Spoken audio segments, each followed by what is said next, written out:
दुलही हुन्छी सारा बेहुलीको वस्त्रले सिँगारिएर उनलाई डोर्याउँदै डोर्याउँदै यो दुल्हाको घरमा दुल्हाको छेउमा ल्याएको दृश्य चाहिँ यति सुन्दर दृश्य हो, यति सुन्दर दृश्य हो। किनभने ऊ अब राजाको महलमा ल्याइँदैछ अनि उस राजासँग भेट्दैछ। आज त्यो दृश्य तपाईँ र मेरो पनि हुनेछ। हामी पनि जब कम्प्लिटली सुन्दरताले हामी भरपुर होइसक्छौँ तब हामी पनि दुल्हा राजा प्रभु यीशु कहाँ आज हामी पुर्याइनेछौँ अनि हामी त्यो महलभित्र हर्ष र आनन्दको साथमा प्रवेश गर्नेछौँ। अब त्यो दिन त्यो समय चाहिँ आइरहेको छ प्रियहरू। जसरी हाम्रो बहिनी आज यमिमाको त्यो हर्ष र आनन्दको दिन आज हो, त्यसैले एउटा छोरीको लागि एउटा प्रिसियस डे, उसको लागि सबैभन्दा एउटा अनमोल दिन हो आज उसको विवाहको दिन।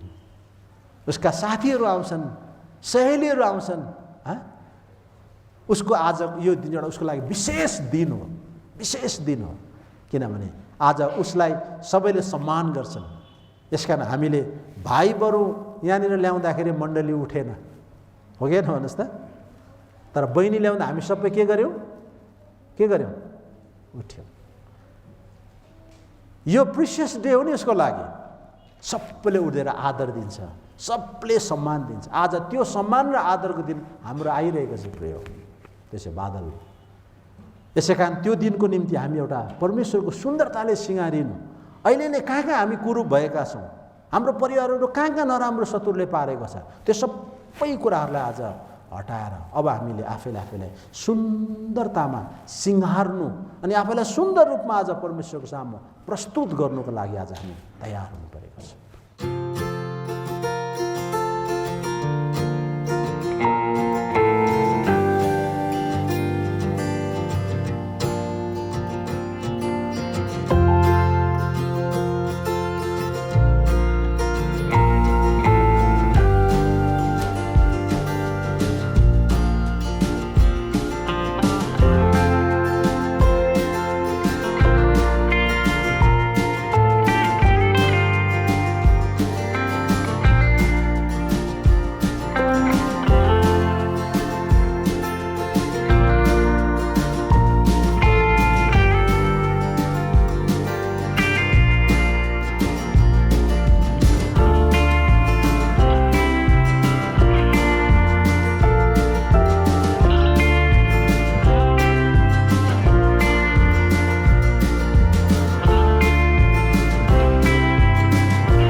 तिमीलाई आफ्नो सर्वस्व सम्पिएर आएको छ, अब तिमीले उसलाई माया गर, प्रेम गर। तिमी उसको लागि कहिले पनि तितो नबन। उसको लागि उसको जिन्दगीमा आज धेरै पतिहरू आफ्नो पत्नीको जिन्दगीमा तितो बनेको छ नि बिचारा त्यो पत्नी, त्यो छोरी घरको एउटा कुनामा बसेर रोइरहेको हुन्छ, आँसु झारिरहेको हुन्छ, यति तितो हुन्छ। कति पतिहरू नि याद गर्नुहोस् है, त्यो आफ्नो पत्नीको लागि बहुत तितो बनेको हुन्छ। तितो उसले भन्नु सक्दैन, त्यो देखाउनु सक्दैन, तर एउटा कोठामा एउटा कुनामा बसेर ऊ जहिले रुन्छ। यसकारण आज हामी पतिहरूले, भाइ सोनुले एउटा कुरा मनमा राख्नु, म जिन्दगीमा कहिले पनि मेरो पत्नीको लागि म तितो बन्दिनँ। यसकारण उसको लागि तितो नबन्नको लागि तपाईँले उसलाई प्रेम देखाउनु पर्यो, होइन? तपाईँले यस्तो प्रकारको प्रेम उसलाई दिनुपर्छ। उसले आफ्नो सर्वस्व छोडेर आएकी छिन्, आमा बाबु दाजु भाइ सब त छोडेर आएको छ। त्यो सबैको माया बिर्सन सक्ने माया एउटा पतिले दिनुपर्छ। उसले कुनै पनि दुःखको बेला उसले आमाको माया नसम्झोस्, कुनै पनि दुःखको बेला उसले आफ्नो माइतीको माया नसम्झोस्, तर उसले आफ्नो पतिको मायालाई सम्झोस्।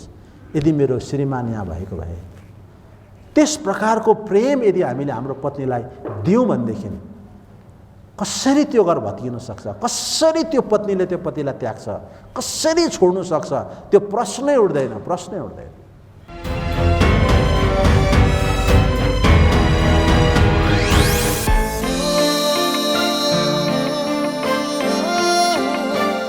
आदरणीय बिहामा आउनुभएका हाम्रा भाइ बहिनीका परिवार, उहाँका छिमेकी आफन्तहरू, साथै मण्डली जसलाई उहाँले निमन्त्रणा दिनुभयो, अनि जतिजना यहाँनिर उपस्थित भएका छौँ सबैलाई हाम्रो दुला दुलहीको परिवारको तर्फबाट र स्थानीय मण्डली यस कनान अनि बेरिया बनेपाबाट तपाईँहरूलाई हार्दिक स्वागत जनाउँदछौँ। र अब हामी हाम्रो भाइ बहिनीको विशेष यो विवाहको सेवाकाईमा हामी आएका छौँ। यसलाई हामी विवाह भन्दा पनि एउटा करारको सेवा। अब हाम्रो भाइ बहिनीले केही क्षण पश्चात आपसमा करार बाँध्नुहुनेछ अनि उहाँहरू पति पत्नीको रूपमा घोषणा गरिनेछ। यसै कारण हाम्रो अब हामी एउटा करारको सेवाकाईभित्र प्रवेश गरेका छौँ। अनि यो करार हामी अर्को भाषामा यसलाई विवाह भन्छौँ। यो सेवा हामीले मण्डलीमा गर्दै गर्दा यसबाट हाम्रो निम्ति पनि परमेश्वरले जे आशिष राखिदिन चाहनुभएको छ त्यो हामीले पनि प्राप्त गर्नेछौँ। किनभने हामी यहाँनिर जतिजना आएका छौँ प्रभुले हामीलाई एउटा उद्देश्यमा यहाँनिर ल्याउनु भएको छ। यसै कारण हामी यस विवाहको सेवाकाईमा खालि विवाह भोज मात्रै खाएर जाँदैनौँ, र परमेश्वरबाट एउटा ईश्वरीय आशिष पनि लिएर जान्छौँ। अनि यो विवाहले चाहिँ परमेश्वरको एउटा अनन्तकालको योजनालाई पनि प्रकट गर्छ। यो किन विवाह हाम्रो बिचमा यस्तो प्रकारले गरिन्छ, यसले के कुरालाई जनाइरहेको छ भन्ने कुरा पनि हामीलाई परमेश्वरको वचनबाट केही कुरा प्रभुले देखाउनुहुन्छ, त्यो विषयमा पनि हामी हेर्नेछौँ। स्वाभाविक रूपमा मान्छेको संसारमा विवाह हुन्छन्, तर सबैभन्दा पहिलो कुरा हामीले थाहा पाउनुपर्छ यो पृथ्वीमा मान्छेले चाहिँ विवाह गर्नुपर्छ। अनि यो संसारमा मान्छे एक्लै बस्नु चाहिँ असल होइन भनेर परमेश्वरले नै भन्नुभयो। त्यसैले मान्छे जातिको विवाह हुनुपर्छ भनेर विवाहबारीको चलन चाहिँ कुनै पनि हाम्रो बाजे बराजुले सुरु गरेको होइन। यो विवाह हुनुपर्छ मान्छेको, पुरुष र स्त्रीको चाहिँ उनीहरूको जोडा हुनुपर्छ भन्ने कुरा यो कसले यो विचार ल्यायो भन्दाखेरि यो संसारमा विचार ल्याउने चाहिँ परमेश्वर हुनुहुन्छ। यसकारण यहाँ उत्पत्तिको किताब 2:18 लेखेको छ, हामी संसारका सबैभन्दा पहिलो मानव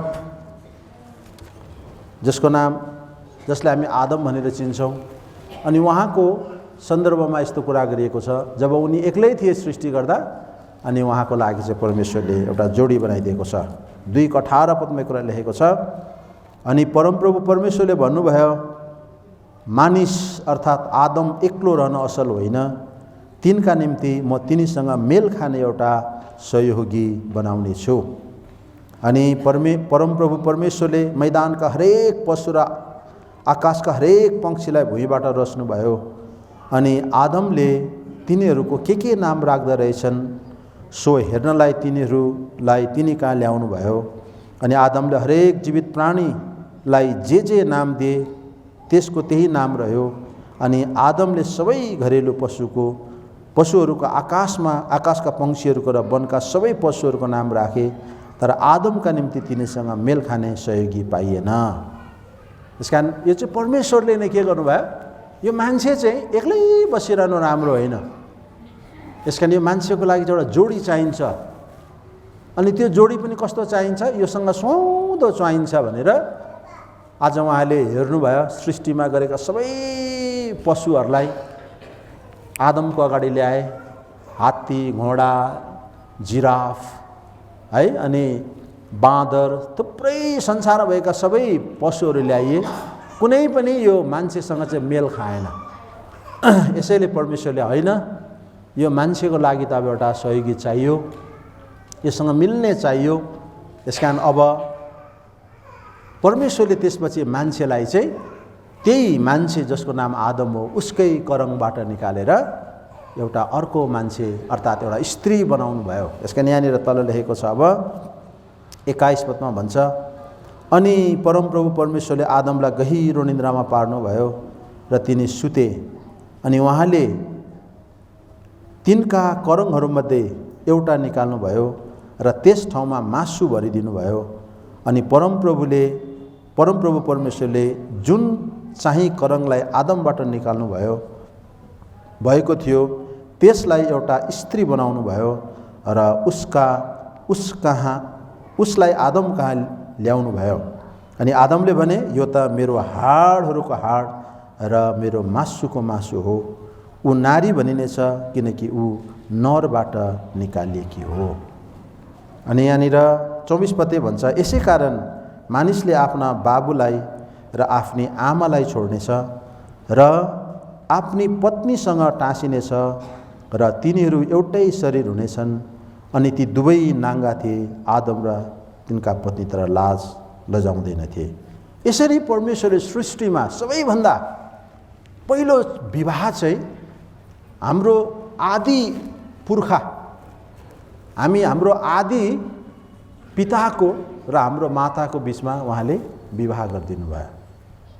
त्यसकारण यो संसारमा मान्छेहरू बढ्दै गयो, फैलिँदै गयो, धेरै मान्छेहरू बढे, तर हामी सबैजनाको एउटै पुर्खा हुनुहुन्छ। अनि उहाँले यसरी मान्छेको लागि चाहिँ एउटा सहयोगी उहाँले बनाइदिएको हामी देख्छौँ हो।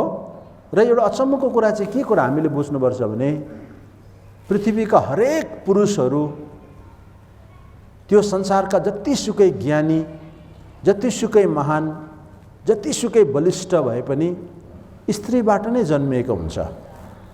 तर संसारका सबैभन्दा पहिलो स्त्री, संसारको सबैभन्दा पहिलो आमा चाहिँ पुरुषबाट बनिएकी थिए। यो चाहिँ एउटा अचम्मको कुरा छ हो। संसारमा सबै पुरुषहरू आमाको गर्भबाट जन्मिए, तर संसारको सबैभन्दा पहिलो स्त्रीले चाहिँ आमाको गर्भबाट होइन, त्यो चाहिँ पुरुषको करङबाट उहाँले बनाउनु भयो भन्छ। यसै कारण पुरुष र स्त्री जब बिहा हुन्छ अरे, अनि विवाह भइसकेपछि चाहिँ तिनीहरू एउटै शरीर हुन्छ भन्छ हो। यो चाहिँ मत्तीको किताबमा लेखेको छ 19 अध्यायको 6 पदमा।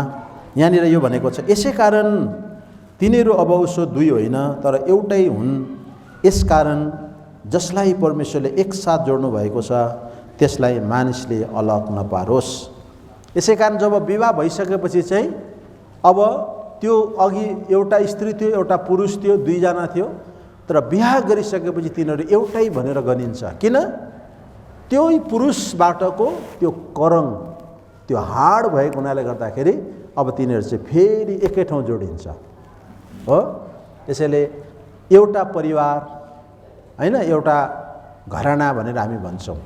अब आजदेखि हाम्रो बहिनी यमिमा र भाइ सोनु, उनीहरूको जब विवाह हुन्छ, करार गरिसक्नुहुन्छ, त्यसपछि उहाँहरू अब दुई होइन, उहाँहरू चाहिँ एउटा हुनुहुन्छ।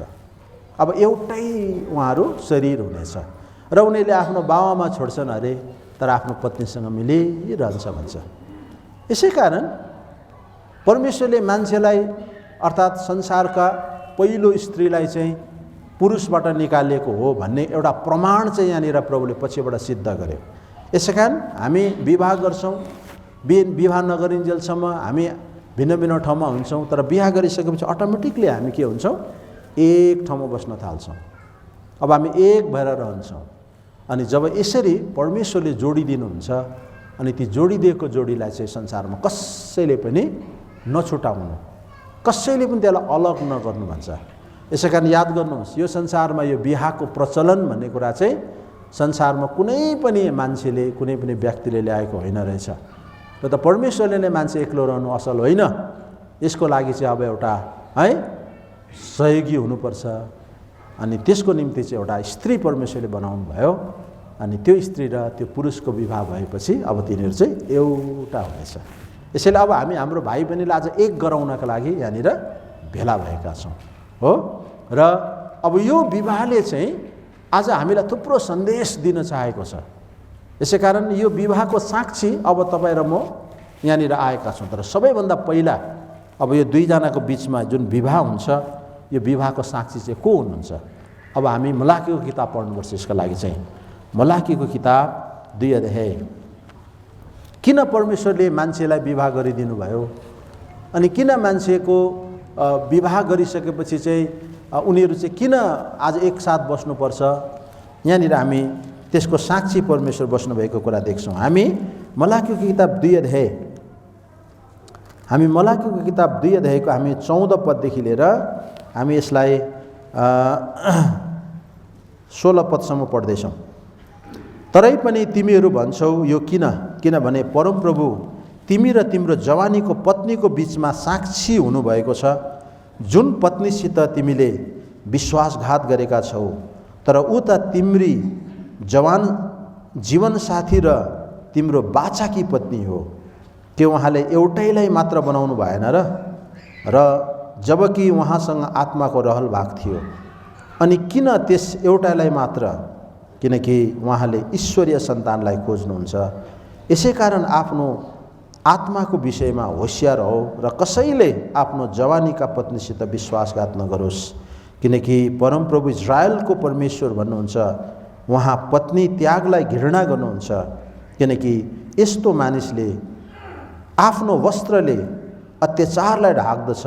सेनाहरूका परमप्रभु भन्नुहुन्छ, यसै कारण आफ्नो आत्माको विषयमा होशियार हो कि तिमीहरूले विश्वासघात नगर। अब अघि चाहिँ हामीले मङ्गनीमा चाहिँ मङ्गनीको साक्षी चाहिँ हामी थियौँ, बुढा प्रधानहरू होइन, इजरायलका बुढा प्रधानहरू साक्षी बसेर अनि त्यो मङ्गनी अघि भएको थियो। बोअजले रुथलाई मङ्गनी गर्दाखेरि त्यसरी साक्षी बसेको थियो। अब यो विवाहमा चाहिँ विवाहको पनि हामी साक्षी हौँ, तर खास गरेर यो दुईजनाको विवाहको बिचमा एउटा साक्षी हुनुहुन्छ। अनि त्यो साक्षी चाहिँ यहाँनिर भन्छ तिनीहरूको बिचको साक्षी चाहिँ म हो। यसैले अब भाइ बहिनीले अहिले जो तिम्रो करारको पत्नी भन्छ यहाँनिर, करारको पत्नी, तिमीले आज तिम्रो पत्नीलाई एउटा करार गरेर बाचा बाँधेर तिमीले आज आफ्नै स्वास्नी तुल्याउँदैछौ। यसैले यो करारको चाहिँ म साक्षी छु। त्यस कारण संसारको मान्छे, संसारको साक्षीहरू त घुसले गर्दाखेरि उल्टो पनि बोल्छ। मान्छे आफ्नो साक्षीलाई फेर्न सक्छ, तर परमेश्वर जो न घुस खानुहुन्छ न कसैको पक्ष लिनुहुन्छ, उहाँ चाहिँ बिचमा बसेर आज परमेश्वरको न्याय गर्नुहुन्छ। यसैले यो न्यायकर्ता परमेश्वर चाहिँ अब दुईजना विवाह हुँदै गर्नेहरूको बिचको एउटा के हुनुहुन्छ, साक्षी हुनुहुन्छ। आज तिमीले त्यो दिन याद गर है, तिमीले त्यो दिन चाहिँ मलाई साक्षी राखेर यसो भनेका थियौ, हेमीमा आजदेखि म तिमीलाई मेरो पत्नी भनेर स्वीकार्दैछु। तिम्रो दुःखमा म दुःखी छु, सुखमा सुखी छु।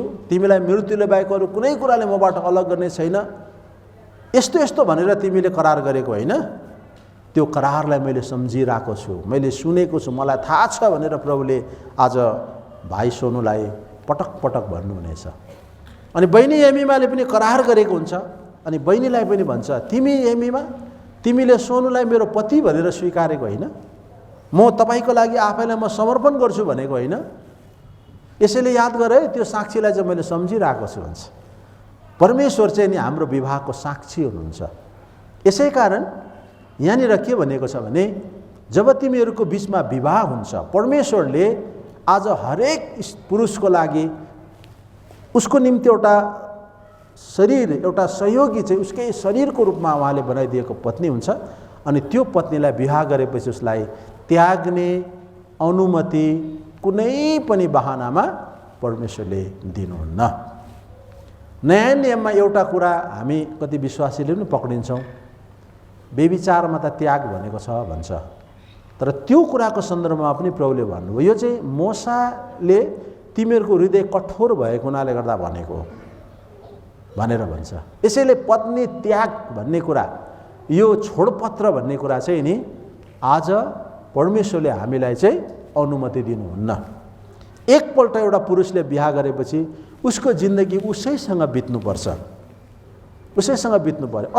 कसैको पत्नी मर्यो, कसैको पति मर्यो भनेदेखि फेरि उसलाई यदि उसले इच्छा गर्छ भने चाहिँ बाइबलमा लेखिएको छ जवान विधुईले या त जवान विधुरले विवाह गर्न सक्छ। ऊ सधैँभरि विधुवै रहिरहनु, ऊ सधैँभरि विधुर नै रहिरहनु भन्ने कुरा छैन। विधुर विधुवाले विवाह गर्न सक्छ भन्ने कुरा बाइबलले अनुमति दिएको छ। परमेश्वर कठोर हुनुहुन्न। तर यदि कसैको आफ्नो पति छ भने उसले आफ्नो जीवन चाहिँ उसँगै बिताउनुपर्छ भन्छ। यसैले गर्दा मैले अघि भने यो विवाह चाहिँ हामी एउटा कुनै रीतिविधिहरू पुरा गरिरहेका छैनौँ। कुनै हामीले हाम्रो त यस्तो संस्कार छ, यो संस्कार अनुसार यो विधि पुरा गरिदिउँ हामी भनेर हामी यहाँनिर विधिको कुराहरू गरिरहेका छैनौँ हो। यसकारण यो बिहालाई चाहिँ विवाहको विधि होइन, यो चाहिँ करार हो। परमेश्वरको सामु उहाँहरू दुईजनाले करार बाँधेर बिहा गर्ने हो। आज विधि पुरा गरिदियो, फेरि भोलि मन लागेन छुट्यो, त्यस्तो चाहिँ विधि विधान होइन। यसकारण हामी मण्डलीमा, परमेश्वरको मण्डलीमा चाहिँ हामी कुनै पनि विधि विधानलाई चाहिँ हामीले त्यसलाई आज स्थान दिनु हुँदैन। परमेश्वरको मण्डलीमा चाहिँ अब यो विधि विधानहरूको कुराहरू जब आउँछ अनि त्यसले चाहिँ परमेश्वरको वास्तविक उद्देश्यबाट मण्डली चाहिँ टाढो हुन्छ है। यसैले गर्दा आज हामी देख्छौँ कयौँ संसारमा हरेक कुराहरू हाम्रो त विधि अनुसार, हाम्रो विधान यस्तो अनुसार छ भन्छ हो। आज संसारमा कयौँ बिहाको हामी नियमहरू हामीले सुनेका छौँ। बिहा गर्दाखेरि तपाईँले पूर्वमा जानुभयो भने होइन अचम्मको रीतिहरू तपाईँले सुन्नुहुन्छ, देख्नुहुन्छ। त्यो पहिला बिहा केटी माग्नु जाने भत्खौरे भन्छ, उसलाई ताममा खोर्सानीको धुवाँ लगाएर अनेक दुःख दिने काम गर्छ हो। पछिबाट फेरि बेहुलालाई त्यस्तै प्रकारको दुःख, बेहुलीलाई, मतलब यस्तो कतिवटा संसारमा चाहिँ रीतिरिवाजहरू विधि विधानहरू छ। अनि हाम्रो नियमअनुसार चाहिँ हाम्रो छोरीचेली दिँदा हाम्रो यो रीत छ भनेर रीत माग्छ हो। अनि उनीहरूको रीत आज बुझाउनु पर्ने संसारमा यस्तो चलनहरू। यसकारण आज हामीलाई चाहिँ परमेश्वरले सबै व्यर्थको रीतिबाट छुटकारा दिन्छ। पढौँ त यो कुरा, हामी यहाँनिर चाहिँ पत्रसको किताबमा पाउँछौँ। अब हामी कुनै पनि रीतिथिति विधि विधानको बन्धनमा छैनौँ। प्रभुले हामीलाई छुटकारा दिनुभयो त्यो सबै कुराहरूबाट। पहिलो पत्रसको पुस्तक हामी 1 अध्यायको 18 पदलाई पढ्न सक्छौँ। किनकि तिमीहरू जान्दछौ तिमीहरूका पिता पुर्खादेखि चलिआएको तिमीहरूका व्यर्थका चालचलनबाट तिमीहरूले चाँदी र सुन जस्ता हुने चिजहरूद्वारा छुटकारा पाएका होइनौ। 19 तर निर्दोष र निष्कलङ्क थुमाको रगत अर्थात् ख्रिस्टको बहुमूल्य रगतद्वारा छुटकारा पाएका हौ। अब हामी कुनै पनि विधि विधानभित्र छैन। यसकारण अब हाम्रो क्रिस्चियनको विधि यस्तो छ, हाम्रो चर्चको नियम यस्तो छ भनेर अब हामीले फेरि कुनै एउटा नयाँ विधि स्थापना गर्न हामीलाई अनुमति छैन। यसकारण अघि पनि मैले भने एउटा लिगलिजमको कुरा जो छ अहिले जहाँसुकै हामी हेर्दैछौँ। आज कयौँ संसारमा विश्वासीहरू थुप्रै छ, एउटा कुरा गर्छ, एउटा अर्को कुरा गर्छ, अर्को कुरा गर्छ।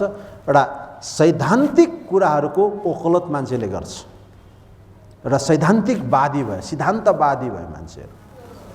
त्यसो गर्दाखेरि चाहिँ अनुग्रह भन्ने कुरा चाहिँ हराउँदै गयो। यसकारण तपाईँ र मैले याद गर्नुपर्छ, नयाँ बाचाको मण्डली चाहिँ अनुग्रहमा स्थापना भएको मण्डली हो। यो चाहिँ कुनै व्यवस्थामा खडा गरिएको मण्डली होइन हो। यसैले आज परमेश्वरको आज घरमा यो भाइ बहिनीले एउटा क्रिस्चियन रीतिरिवाज अनुसार, परम्परा अनुसार, विधि विधान अनुसार भन्ने कुरालाई हामी आज जोड दिँदैनौँ। तर परमेश्वरको साक्षी राखेर अब यो भाइ बहिनीले चाहिँ एक आपसमा करार बाँध्नुहुन्छ, म मेरो पत्नीलाई मेरो जीवनमा परमेश्वरको वचनले जे कुराहरू मलाई करार गर भनेको छ, म त्यो कुराहरू गरेर आज म उसलाई मेरो पत्नी तुल्याउनेछु। अनि बहिनीले पनि यसरी नै भन्नुपर्छ कि आज परमेश्वरको वचनमा जे लेखिएको छ त्यही कुराको आधार अनुसार म यी सबै कुराहरू करार गर्दै म आज फल्नालाई मेरो पति भनेर मान्दछु। यसरी उनीहरू दुईजनाको बिचमा चाहिँ विवाह हुनुपर्छ होइन। यसकारण हामी कुनै एउटा यो रीतिथितिलाई आज हामीले के गरिरहेका छैनौँ, यसलाई हामीले पुरा गरिरहेका छैनौँ, कुनै विधि विधानलाई पुरा गरिरहेका छैनौँ।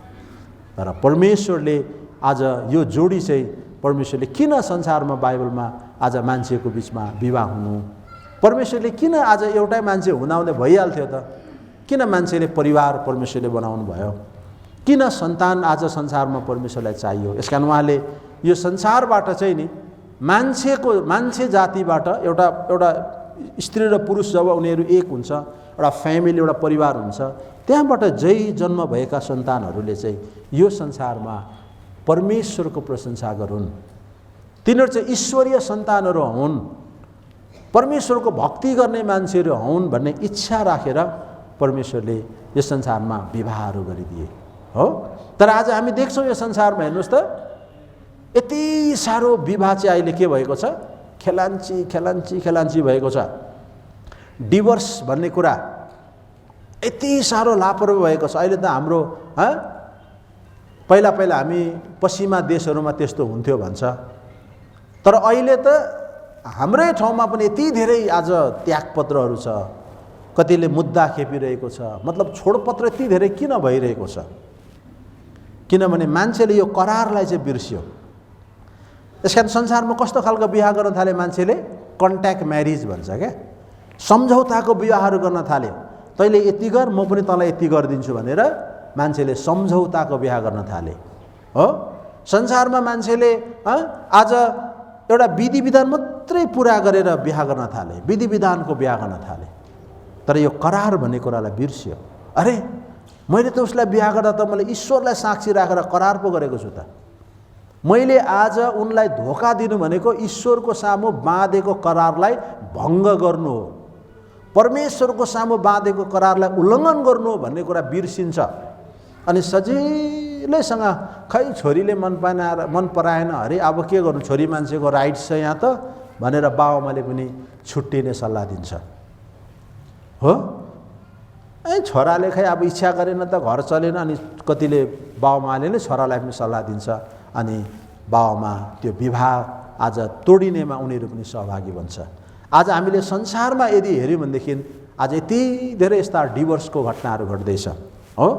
मान्छेले विवाह भन्ने कुरा चाहिँ यस्तो चिज हो, यो चाहिँ परमेश्वरले एउटा पुरुष र स्त्रीको बिचमा जब उनीहरूले एउटा फ्यामिली बनाएर एउटा परिवार बनाउनुहुन्छ, उनीहरूबाट चाहिँ एउटा पवित्र सन्तानहरू हुनुपर्छ, उनीहरूको जन्म हुनुपर्छ, उनीहरूको बिचमा एउटा शारीरिक सम्बन्ध भन्ने कुरा पति र पत्नीको बिचमा मात्रै हुनुपर्छ भनेर परमेश्वरले आज त्यो मान्छेको बिच एउटा चोखोपन राखिदिनको लागि पनि यो विवाहको कुरा गर्यो। तर आज मान्छेले संसारमा व्यभिचारको घटनालाई हेऱ्यो भनेदेखि संसारमा यति साह्रो मान्छे व्यभिचार भएको छ, यति साह्रो मान्छेले आज संसारमा यो व्यभिचार भन्ने कामहरू गरिरहेको छ। अहिले त मान्छेले बिहा हुनुभन्दा अगाडि आज लिभिङ टुगेदर भन्ने एउटा नयाँ संस्कार संसारमा ल्यायो। बिहा गर्दैन तर केटाकेटी सँगै बस्छ, उनीहरू सँगै बस्छ, उनीहरूको जीवन सँगै बसेर बिताउँछ उनीहरूले हो। अनि पछि इच्छा लाग्यो भने बिहे गर्छ, इच्छा लागेन त तेरो बाटो म मेरो बाटो। संसारमा आज मान्छेले यो पवित्रता भन्ने कुरालाई चाहिँ टोटल संसारबाट आज हराउँदै गइरहेको छ हो। यसै कारण परमेश्वरको वचनले भन्छ विवाह गर्नु हरेक स्त्रीको हरेक पुरुषको आफ्नै पत्नी होस् भनेर अघि पनि हामीले पढेका थियौँ, कोरिन्थीको पुस्तक यहाँनिर 7 अध्यायमा भन्छ। अनि हरेक स्त्रीको आफ्नै पति होस्, हरेक आज पुरुषको आफ्नै पत्नी होस् भन्छ यहाँनिर होइन। हामी 7 अध्यायमा यो कुरा हामी देख्दछौँ। अच्छा, तरै पनि व्यभिचार हुन नदिनलाई हरेक पुरुषको आफ्नै पत्नी होस् र हरेक स्त्रीको आफ्नै पति होस्। पतिले आफ्नै पत्नीलाई दिनुपर्ने कोमलता दियोस्, त्यही प्रकारले पत्नीले पनि पतिलाई दियोस्। यसका नाम हरेक स्त्रीको आफ्नो पति होस्, हरेक पुरुषको आफ्नो पत्नी होस्, अनि त्यो पुरुषले आफ्नो दिनुपर्ने कोमलता उसले आफ्नो पत्नीलाई दियोस्, अनि त्यो पत्नीले पनि आफ्नो दिनुपर्ने कोमलता आफ्नो पतिलाई दियोस्। तर त्योभन्दा बाहिर यदि कसैले पर पुरुषसँग पर स्त्रीसँग चाहिँ आफ्नो आज सम्बन्ध राख्छ भने बाइबलले चाहिँ त्यसलाई व्यभिचार भन्छ। अनि हिब्रूको किताब 13:4 कुरा लेखेको हो, सबैको बिचमा विवाह चाहिँ आदरका योग्य होस्, तर व्यभिचारीहरू र ओछ्यान बिट्याउलनेहरूको परमप्रभुले न्याय गर्नुहुन्छ भन्छ।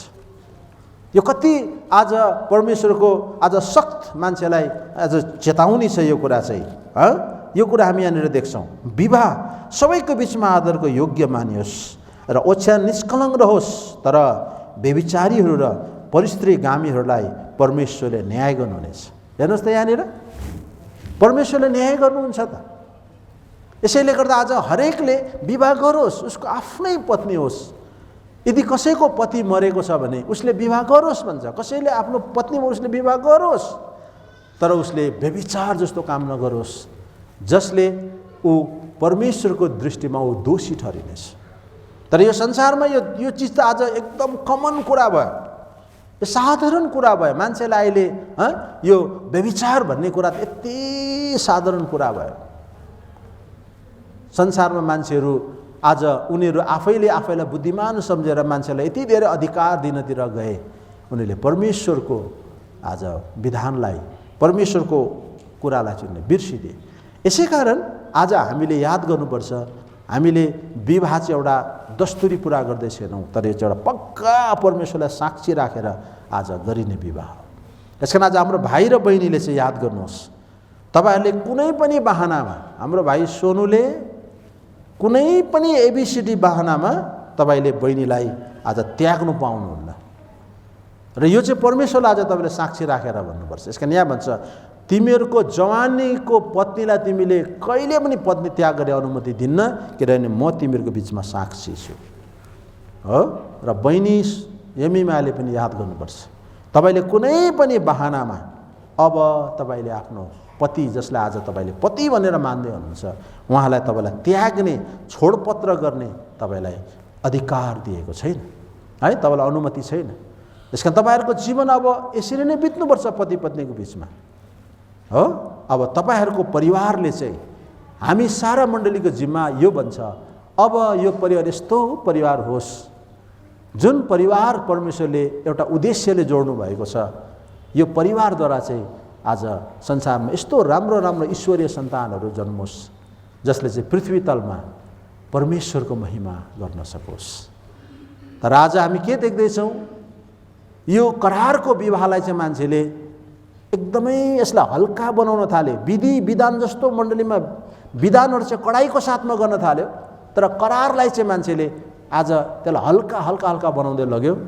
अनि के हुन थाल्यो भन्दा आज प्रत्येक परिवारहरू चाहिँ आज यस्तो हुन थाल्यो कि त्यो परिवारबाट जस्तो परमेश्वरको महिमा हुनुपर्ने त्यो हुन छाड्यो।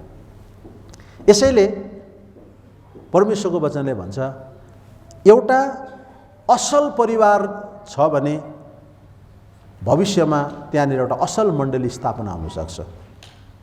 आज यो मण्डली यदि असल मण्डली हो, यदि स्वास्थ्य मण्डली हुनुपर्छ, पक्का परमेश्वरलाई आदर गर्ने मण्डली यो हुनुपर्छ भने यो मण्डलीका हरेक परिवारहरू चाहिँ नि परमेश्वरलाई आदर गर्ने परिवारहरू हुनुपर्छ। यदि एउटा परिवार चाहिँ आज एकदम असल छैन भनेदेखि त्यो मण्डली पनि असल हुन सक्दैन। हाम्रा मण्डलीमा सेवा गर्ने हाम्रो परिवारहरू चाहिँ एकदमै आत्मिक जीवनमा असल असल परिवार हुनुपर्छ। किनभने परमेश्वरले एउटा असल परिवारको आज उहाँले चाहना गर्नुहुँदो रहेछ नि त। जब बिहा गरेपछि उनीहरूको मा चाहिँ एउटा यस्तो राम्रो परिवार होस्, ईश्वरको भय माने ईश्वरीय सन्तान, ईश्वरीय परिवार होस्, त्यो परिवार परमेश्वरको चाहना हुँदो रहेछ। तर हेर्नुहोस्, हामी बाइबलमा देख्छौँ शत्रुले, शैतानले चाहिँ आदमको परिवारदेखि हमला सुरु गरेको छ। अनि जति पनि बाइबलमा यस्ता ठुला ठुला मान्छेको परिवारहरूलाई चाहिँ खतम पारेको छ। आदमको परिवारलाई खतम पारिदियो। हामी नूहको परिवारको विषयमा देख्छौँ, बेविचार जस्तो डरलाग्दो पाप त्यो परिवारमा ल्याएर त्यो परिवारलाई खतम पारिदियो। हो, कस्तो आज डरलाग्दो त्यहाँनिर काम भयो नूहको परिवारमा पनि, होइन? यसकारण यस्ता कयौँ है आज परिवारहरू, लुतको परिवारको कुरा मैले गरेँ है। यसकारण यस्ता कति परिवारहरू छ। दाउदकै परिवारको विषयमा पनि हेरौँ, दाउदको परिवारलाई पनि कति डरलाग्दो प्रकारले शत्रुले हमला गरेको छ। यसकारण एकजना संसारको एउटा प्रख्यात प्रचारकले कुरा गरिरहेको सुनेको थिएँ मैले, जोन पाइपर भन्ने मान्छे। ऊ एक दिन कुनै एउटा यात्रा गरिरहेको थियो अरे क्या, यात्रा गरिरहेको थियो नि, प्लेन गरिरहेको थियो, करिबन 16-17 घन्टाको उनीहरूको यात्रा थियो। तर एउटा स्त्री एउटा सिटमा बसिरहेको थियो, त्यो स्त्री प्रार्थना गरेको अनि उसले त्यो त्यत्रो यात्रा 2 पल्ट खानेकुरा बाँडे, उसले खाएन, कफी लगिदियो खाएन, एकदम उसले चाहिँ उसलाई हेरिबसेको रहेछ। उसले मनमा लाग्यो यो स्त्री यति साह्रो प्रार्थना फास्टिङ गरिरहेको छ प्लेनमा, करिबन 16-17 घन्टाको यात्राबाट यसले पानी पनि खाएको छैन, घरिघरि वासरुम जान्छ, तर त्यसपछि उसले केही नखाई प्रार्थना गरिरहेको छ। अन्त उसलाई यस्तो इच्छा भयो अरे, उसको विषयमा मलाई केही जान्ने इच्छा, उसलाई जिज्ञासा भएर उसले छेउमा गयो अरे, बहिनी मैले तपाईँलाई आजको बिहान यात्राको सुरुवातदेखि मैले तपाईँलाई वास्ता गरिरहेको छु। अब हाम्रो यात्रा टुङ्गिन आँट्यो, करिबन 16-17 घन्टाको यात्रा हाम्रो समाप्त हुन आँट्यो। तपाईँले एकपल्ट पानी पनि खानु भएको छैन, तपाईँले एकपल्ट खानेकुरा पनि खानु भएको छैन, तपाईँ प्लेनमा फास्टिङ गरिराख्नु भएको हो भने अरे। अनि उसले भने हजुर म प्लेनमा फास्टिङ गरिरहेको छु भनेर क्या। उसलाई एक प्रकार खुसी लाग्यो, अरे कस्तो राम्रो, उनी त एकदम प्रार्थना गरिरहेको रहेछ भने। अन्त उसलाई सोध्नु मन लाग्यो, तपाईँलाई यस्तो के विषय थियो जुन विषयको लागि तपाईँले यति भयङ्कर डरलाग्दो प्रकारले फास्टिङ बसेर प्रार्थना गर्नुभयो भन्दा त्यो स्त्रीले के भनेर थाहा छ? मैले चाहिँ नि यो फास्टिङ गरी मैले यहाँ पनि, म यहाँ मात्रै होइन, म मेरो घरमा पनि हर दिन प्रार्थना गर्छु। अनि म अहिले पनि दिनभरि प्रार्थना, मेरो प्रार्थना एउटा विषय थियो। त्यो विषय चाहिँ के थियो भने मैले प्रार्थना गरिरहेको थिएँ कि संसारमा भएका जति पनि क्रिस्चियन अगुवाहरूको परिवार चाहिँ नष्ट होस्। संसारमा भएका जति पनि क्रिस्चियन आज चर्चको एल्डर्सहरूको, त्यसको डिकन्सहरूको, त्यसको एपोस्टलहरूको परिवारहरू चाहिँ बर्बाद होस् भनेर मैले प्रार्थना गरिरहेको छु। ऊ त एकदम छाँगाबाट झरेर, कस्तो खालको तपाईँ विश्वासी, किन त्यस्तो भन्दा त वास्तवमा तिनी चाहिँ शैतानको चर्चको मान्छे रहेछ, एन्टिक्राइस्ट चर्चको विश्वासी रहेछ अरे। अनि हाम्रो एम भनेको नै त्यही हो कि संसारमा परिवारलाई नष्ट गर्नु। यसै कारण आज हेर्नुहोस्, अन्धकारको शक्ति चाहिँ आज यो संसारका परिवारलाई नष्ट गर्नका लागि परेको छ र संसारमा त कयौँ परिवार ध्वस्त भएको छ। यसकारण मान्छेले आज कतिजना बिहा गर्दैछ, कतिजनासँग व्यभिचार गर्दैछ, के भइरहेको छ संसारमा त त्यो हिसाब किताब छैन। तर आज तपाईँ र म परमेश्वरको लोकहरूलाई चाहिँ आज उहाँले आफ्नो मण्डली मिलाएर यो कुरा बताउन चाहिरहनु भएको छ कि हाम्रो परिवार चाहिँ एउटा यस्तो परिवार बन्नुपर्छ जुन परिवार ईश्वरको भक्ति गर्ने, ईश्वरको भय मान्ने परिवारहरू आज हाम्रो मण्डलीमा हुनुपर्छ। यदि हाम्रो घरमा एउटा परिवार ईश्वरको भय मान्ने भयो, अर्को परिवार, तब त्यो मण्डली नै एउटा सुन्दर मण्डली बन्छ। यसै कारण परमेश्वरको वचनले भन्छ आज यो विवाह हुँदै गर्दाखेरि अब यो भाइ बहिनीको लागि हामीले प्रार्थना गरिदिने विषय चाहिँ हो, प्रभु यो 2 जनाको जोडी चाहिँ यस्तो परिवार होस्, यिनीहरूको परिवारद्वारा चाहिँ संसारमा एउटा ईश्वरीय परिवारहरू आज जन्म होस्, यस्तो काम होस् भनेर आज हामीले प्रार्थना गर्नुपर्छ हो। यसकारण आज हरेक घरहरूलाई शत्रुले चाहिँ बर्बाद गरिरहेको छ हो। तर परमेश्वरले आज कतिवटा परिवार चाहिँ म यिनीहरूको परिवारलाई चाहिँ म बर्बाद हुन दिन्न। परमेश्वरलाई चाहने, परमेश्वरलाई आदर गर्ने परिवारलाई प्रभु पनि बनाउन चाहनुहुन्छ। हामी यहाँनिर एउटा पद पढौँ, जकरियाको किताबमा होला सायद, आउनुहोस् त। यहाँनिर भन्छ है, आज म यो परिवारलाई चाहिँ के गर्छु, म यसलाई बनाउँछु भन्ने कुरा यहाँनिर हामी देख्छौँ। हेर्नुहोस् है, जकरियाको पुस्तक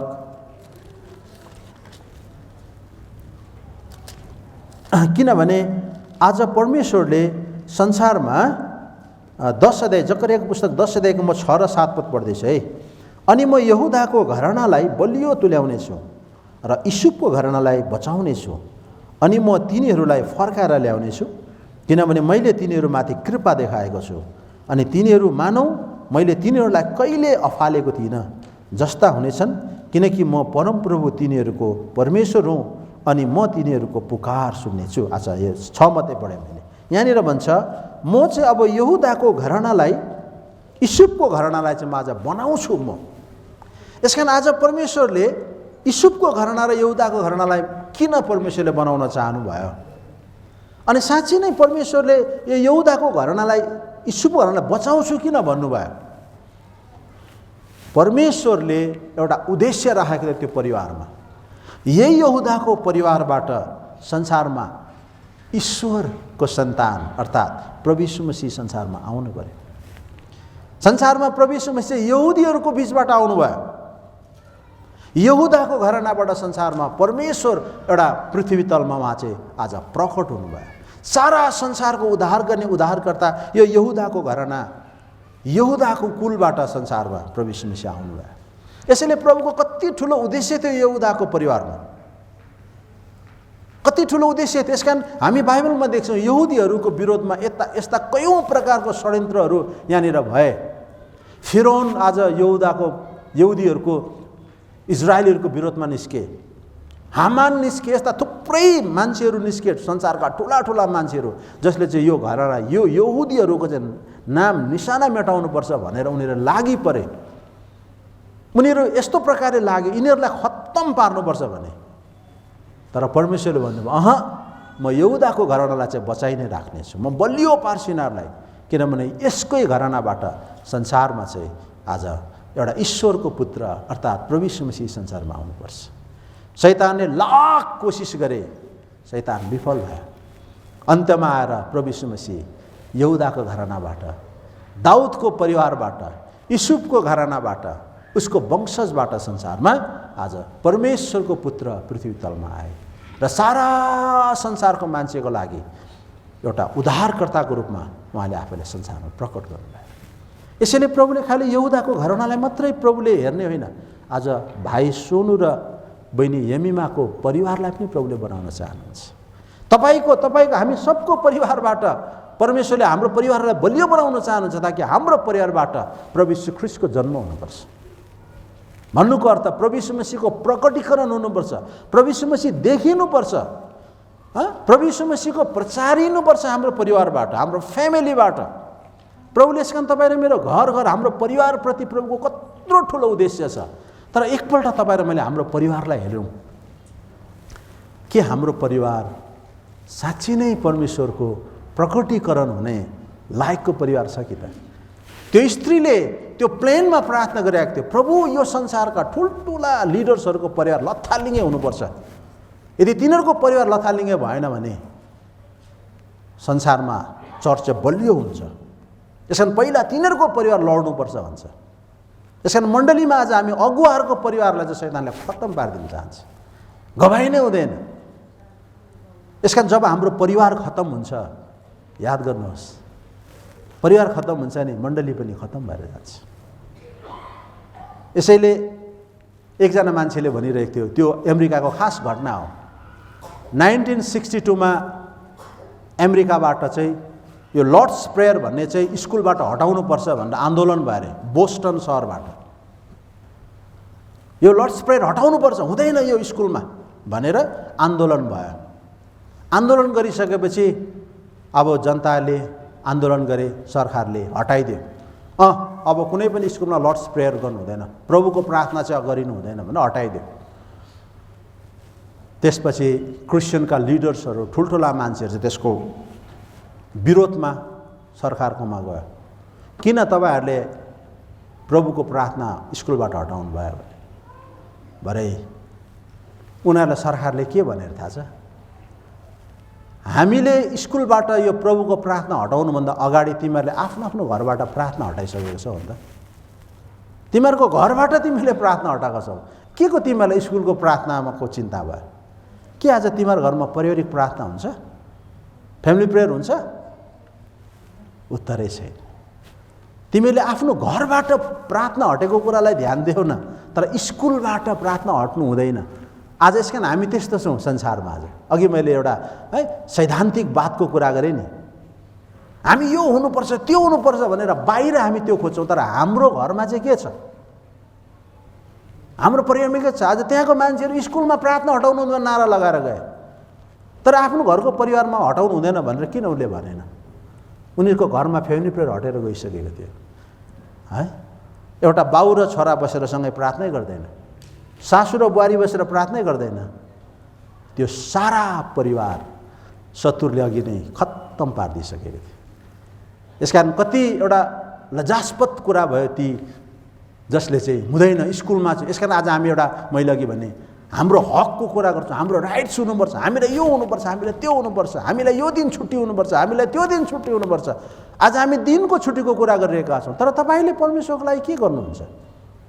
सरकारले के गर्दैन भनेर भन्ने कुरा भन्दा तपाईँले चाहिँ के गर्नुहुन्छ परमेश्वरको लागि? यो चाहिँ कति मुख्य कुरा हो। यसकारण आज परमेश्वर एउटा परिवारको पछि हुनुहुन्छ। यसकारण आज हामी किन मण्डलीमा यस प्रकारको विवाह गर्छौँ? यो विवाह गरेर किन तमासा मचाएको? हामीले यो तमासा मचाएको होइन, यसबाट चाहिँ एउटा ठुलो उद्देश्य छ। एउटा परिवार यहाँ बनिँदै गर्दाखेरि, एउटा विवाहबाट यो दुईजनाको चाहिँ एउटा घर बनिँदै गर्दा, परिवार बनिँदै गर्दा यो परिवारप्रति परमेश्वरको के उद्देश्य छ भन्ने कुरा चाहिँ त्यो बुझ्नु हाम्रो लागि चाहिँ बहुत इम्पोर्टेन्ट कुरा हो। हामीले यहाँनिर लाखौँ लाख खर्च गरेर भव्य शानदार बिहा गऱ्यौँ, तर यो बिहामा आउनेले परमेश्वरको उद्देश्य उसको परिवारमाथि बुझेन भने त्यो बेकार छ पैसा खर्च गर्यो। तर हामी साधारण खर्चमा बिहा गरौँ, तर त्यहाँ आएकाहरूले अरे हाम्रो परिवारमा ईश्वरीय उद्देश्य चाहिँ के रहेछ भन्ने कुरा बुझ्यौँ भनेदेखि त्यो चाहिँ सबैभन्दा एउटा ब्लेसेड, एउटा आशिषित विवाह हो त्यो। यसै कारण आज हामीले हाम्रो आफ्नो आफ्नो परिवारको सवालमा हामीले पनि आज निहालेर हेर्ने बेला आयो हो। र अब भाइ सोनु र बहिनी आज येमिमाले अब तपाईँहरूको बिचमा चाहिँ प्रभुले एउटा यस्तो उद्देश्य राखेको छ कि तपाईँहरूको जीवनबाट, तपाईँहरूको परिवारबाट चाहिँ सधैँभरि परमेश्वरको सन्तानहरू तपाईँहरूको परिवारमा पाइनु, परमेश्वरको उपस्थिति पाइनु, परमेश्वरको है आज प्रकटीकरण तपाईँहरूको परिवारबाट हुनु चाहिँ परमेश्वरको एउटा उद्देश्य। यसै कारण आज हामी हरेक परिवारलाई परमेश्वरले आज भाइ बहिनीको परिवार जोड्दै गर्दा, हामीले उनीहरूको लागि आशिषको प्रार्थना गर्दै गर्दा आज हामीले पनि हाम्रो परिवारको लागि एकपल्ट सम्झिने बेला आएको छ। आज हाम्रो परिवार चाहिँ के छ? आज यो भाइ बहिनीको त नयाँ परिवार जोडिदिँदैछौँ, तर हाम्रो जोडिसकेको परिवारहरू लथालिङ्गै भइसकेको होला, भत्किसकेको होला। छोरा के, छोरी के, बुहारी के, परिवार लत्तालिङ्गै भएको हामी त्यस्तो जिन्दगी लिएर जिरहेका होला। त्यसकारण हेर्नुहोस्, हाम्रो परिवारप्रति परमेश्वरले राखिदिनु भएको एउटा उद्देश्य चाहिँ महान छ। त्यो उद्देश्यलाई चाहिँ आज हामीले थाहा गर्नु बुझ्नुपर्छ। यसैले एउटा परिवार चाहिँ परमेश्वरले साधारण नियम हामीलाई दिएको छ। एउटा परिवारलाई हेर्नु, सिम्पल साधारण, यदि परमेश्वरले हामीलाई दिनुभएको त्यो तरिकालाई मात्रै अप्नायो भनेदेखि हाम्रो परिवार एकदमै ब्युटी हुन्छ, सुन्दर हुन्छ हाम्रो परिवार। यहाँनिर हामी कलसीको किताबमा पढौँ त, यो एउटा साधारण प्रभुले सूत्र दिएको मात्रै हो। यो यदि यो सूत्रलाई एउटा हिसाब मिलाउनु पर्यो भने त्यो सूत्र, त्यसको फर्मुला हामीले प्रयोग गर्यो भने कति सजिलोसँग त्यो हिसाब आजको है आज हिसाब मिल्छ। त्यसरी नै एउटा परिवारलाई एउटा परमेश्वरले एउटा ईश्वरीय सूत्र दिएको छ। यहाँ कलसीको किताब 3 अध्यायमा हेर्नुहोस् है, साधारण सूत्र है। यो सूत्रलाई तपाईँ र मैले आज कायम राख्यो भने हाम्रो परिवार सुन्दर हुन्छ।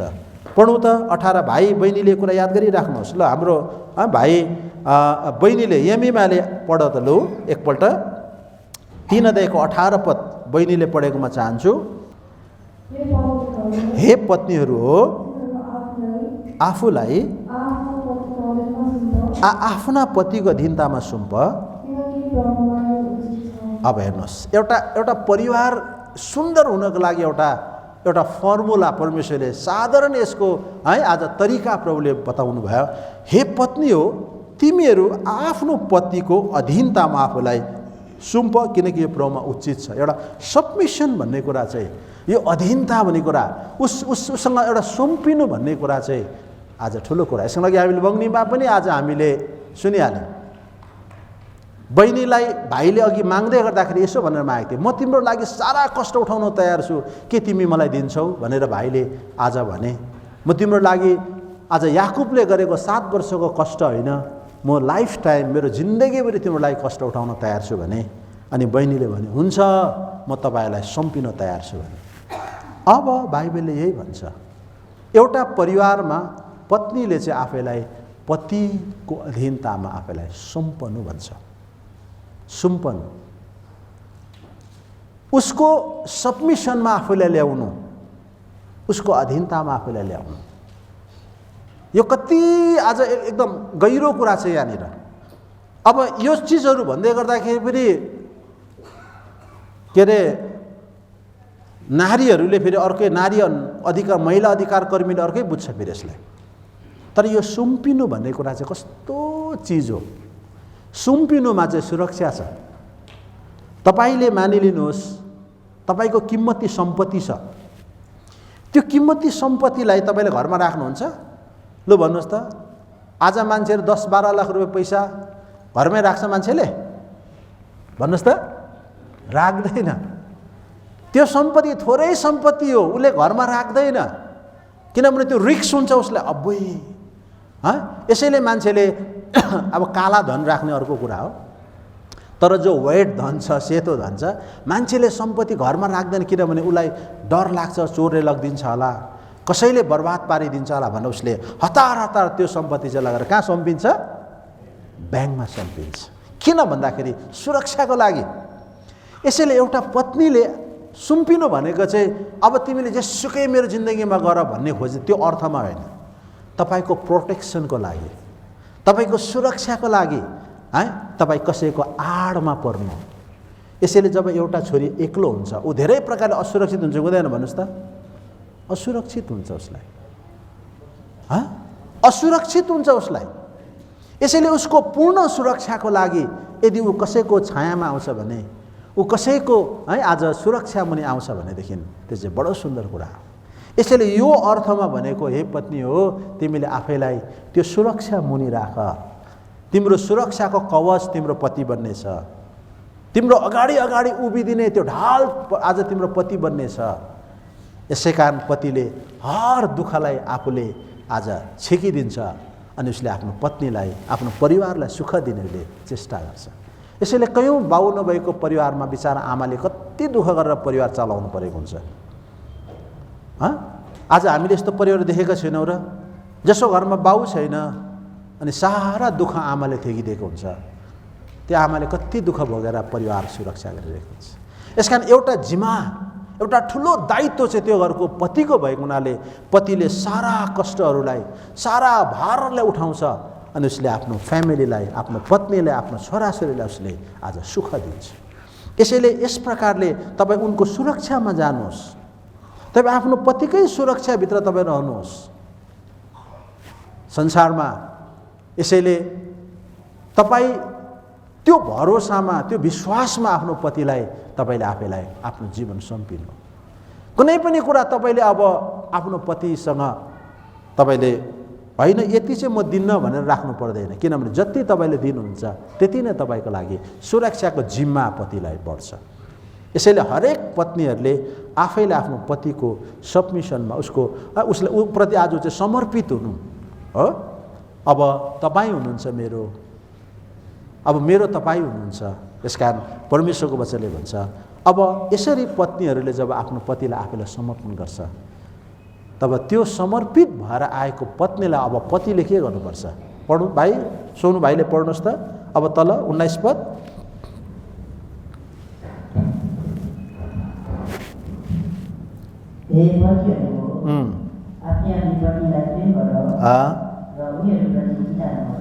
यहाँ कस्तो मिठो कुरा छ। अब जब तपाईँले फुल आज आफैलाई समर्पण गर्नुभयो, पतिमा सम्पिनु भयो भने अब त्यो पतिको जिम्मा छ। हे पति, तिमीले जसले तिमीलाई आफ्नो सर्वस्व सम्पिएर आएको छ, अब तिमीले उसलाई माया गर, प्रेम गर।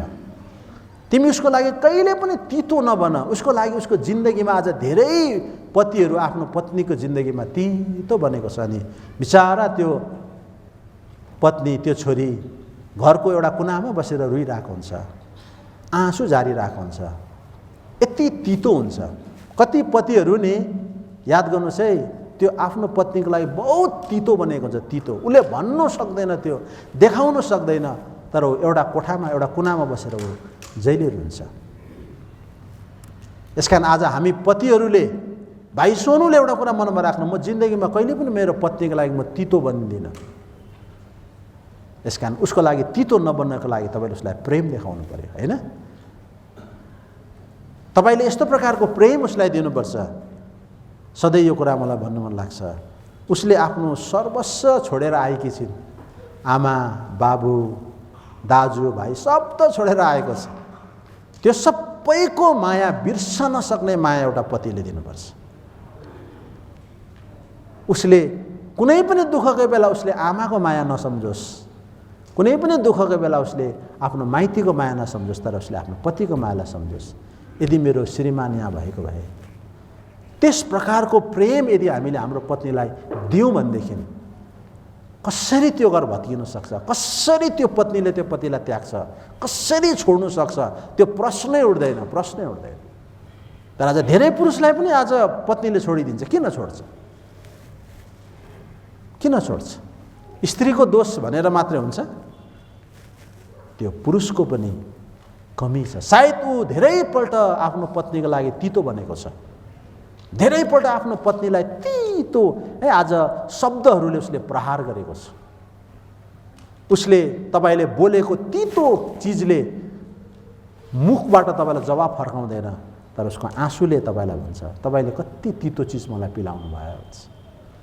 यस कारण भाइ सोनुले यो कुरा याद गर्नु, तपाईँले आफ्नो जिन्दगीमा जससँग तपाईँले जीवन काट्दै हुनुहुन्छ, अब जसले आफ्नो सबै सुरक्षा तपाईँमा सम्झेर आएकी छिन्, अब उसलाई तपाईँले यति साह्रो भरोसा र माया दिलाउन सक्नुपर्छ। यसकारण कोही कोही बेला यस्तो सामाजिक सञ्जालमा पनि राम्रो राम्रो कुराहरू लेख्छ के, मनसुने कुराहरू लेखेको हुन्छ। कसैले एउटा स्ट्याटस लेखेको रहेछ, मैले पढेँ, मजा लाग्यो। राति 11 बजे उसको फोनमा मेसेज आएर यसो हेरेको त, मेरो फ्रेन्ड रिक्वेस्ट एक्सेप्ट गर न, तिमीसँग बात गर्नु छ भने। भरे एक्सेप्ट गरेर बात गरेको उसको पुरानो साथी, केटी साथी रहेछ अरे कि। अन्त तिमी त त्यस्ता गरेछ त बदलियो, तिमी त बदलिएछौ त, म त हेर अहिलेसम्म बिहे गरेको छुइनँ, मैले त तिमीलाई जवानीदेखि नै कति चाहन्थेँ, कति माया गर्थेँ भनेर उसलाई त मेसेज एकतालमा आइहाल्यो बुटुटु।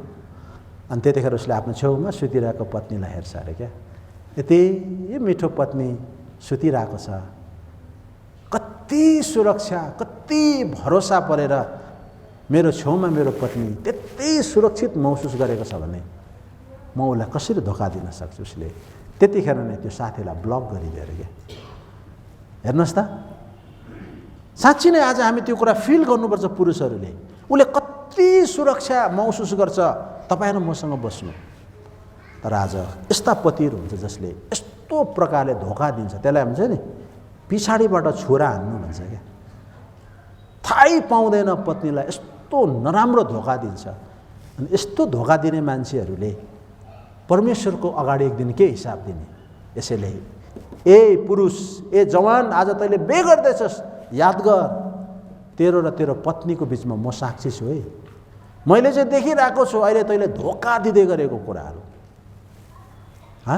यसकारण याद गर्नु चाहिँ सानो सानो हामी पतिहरूले सानो सानो मिस्टेकले हाम्रो परिवार जल्छ, परिवार बर्बाद हुन्छ।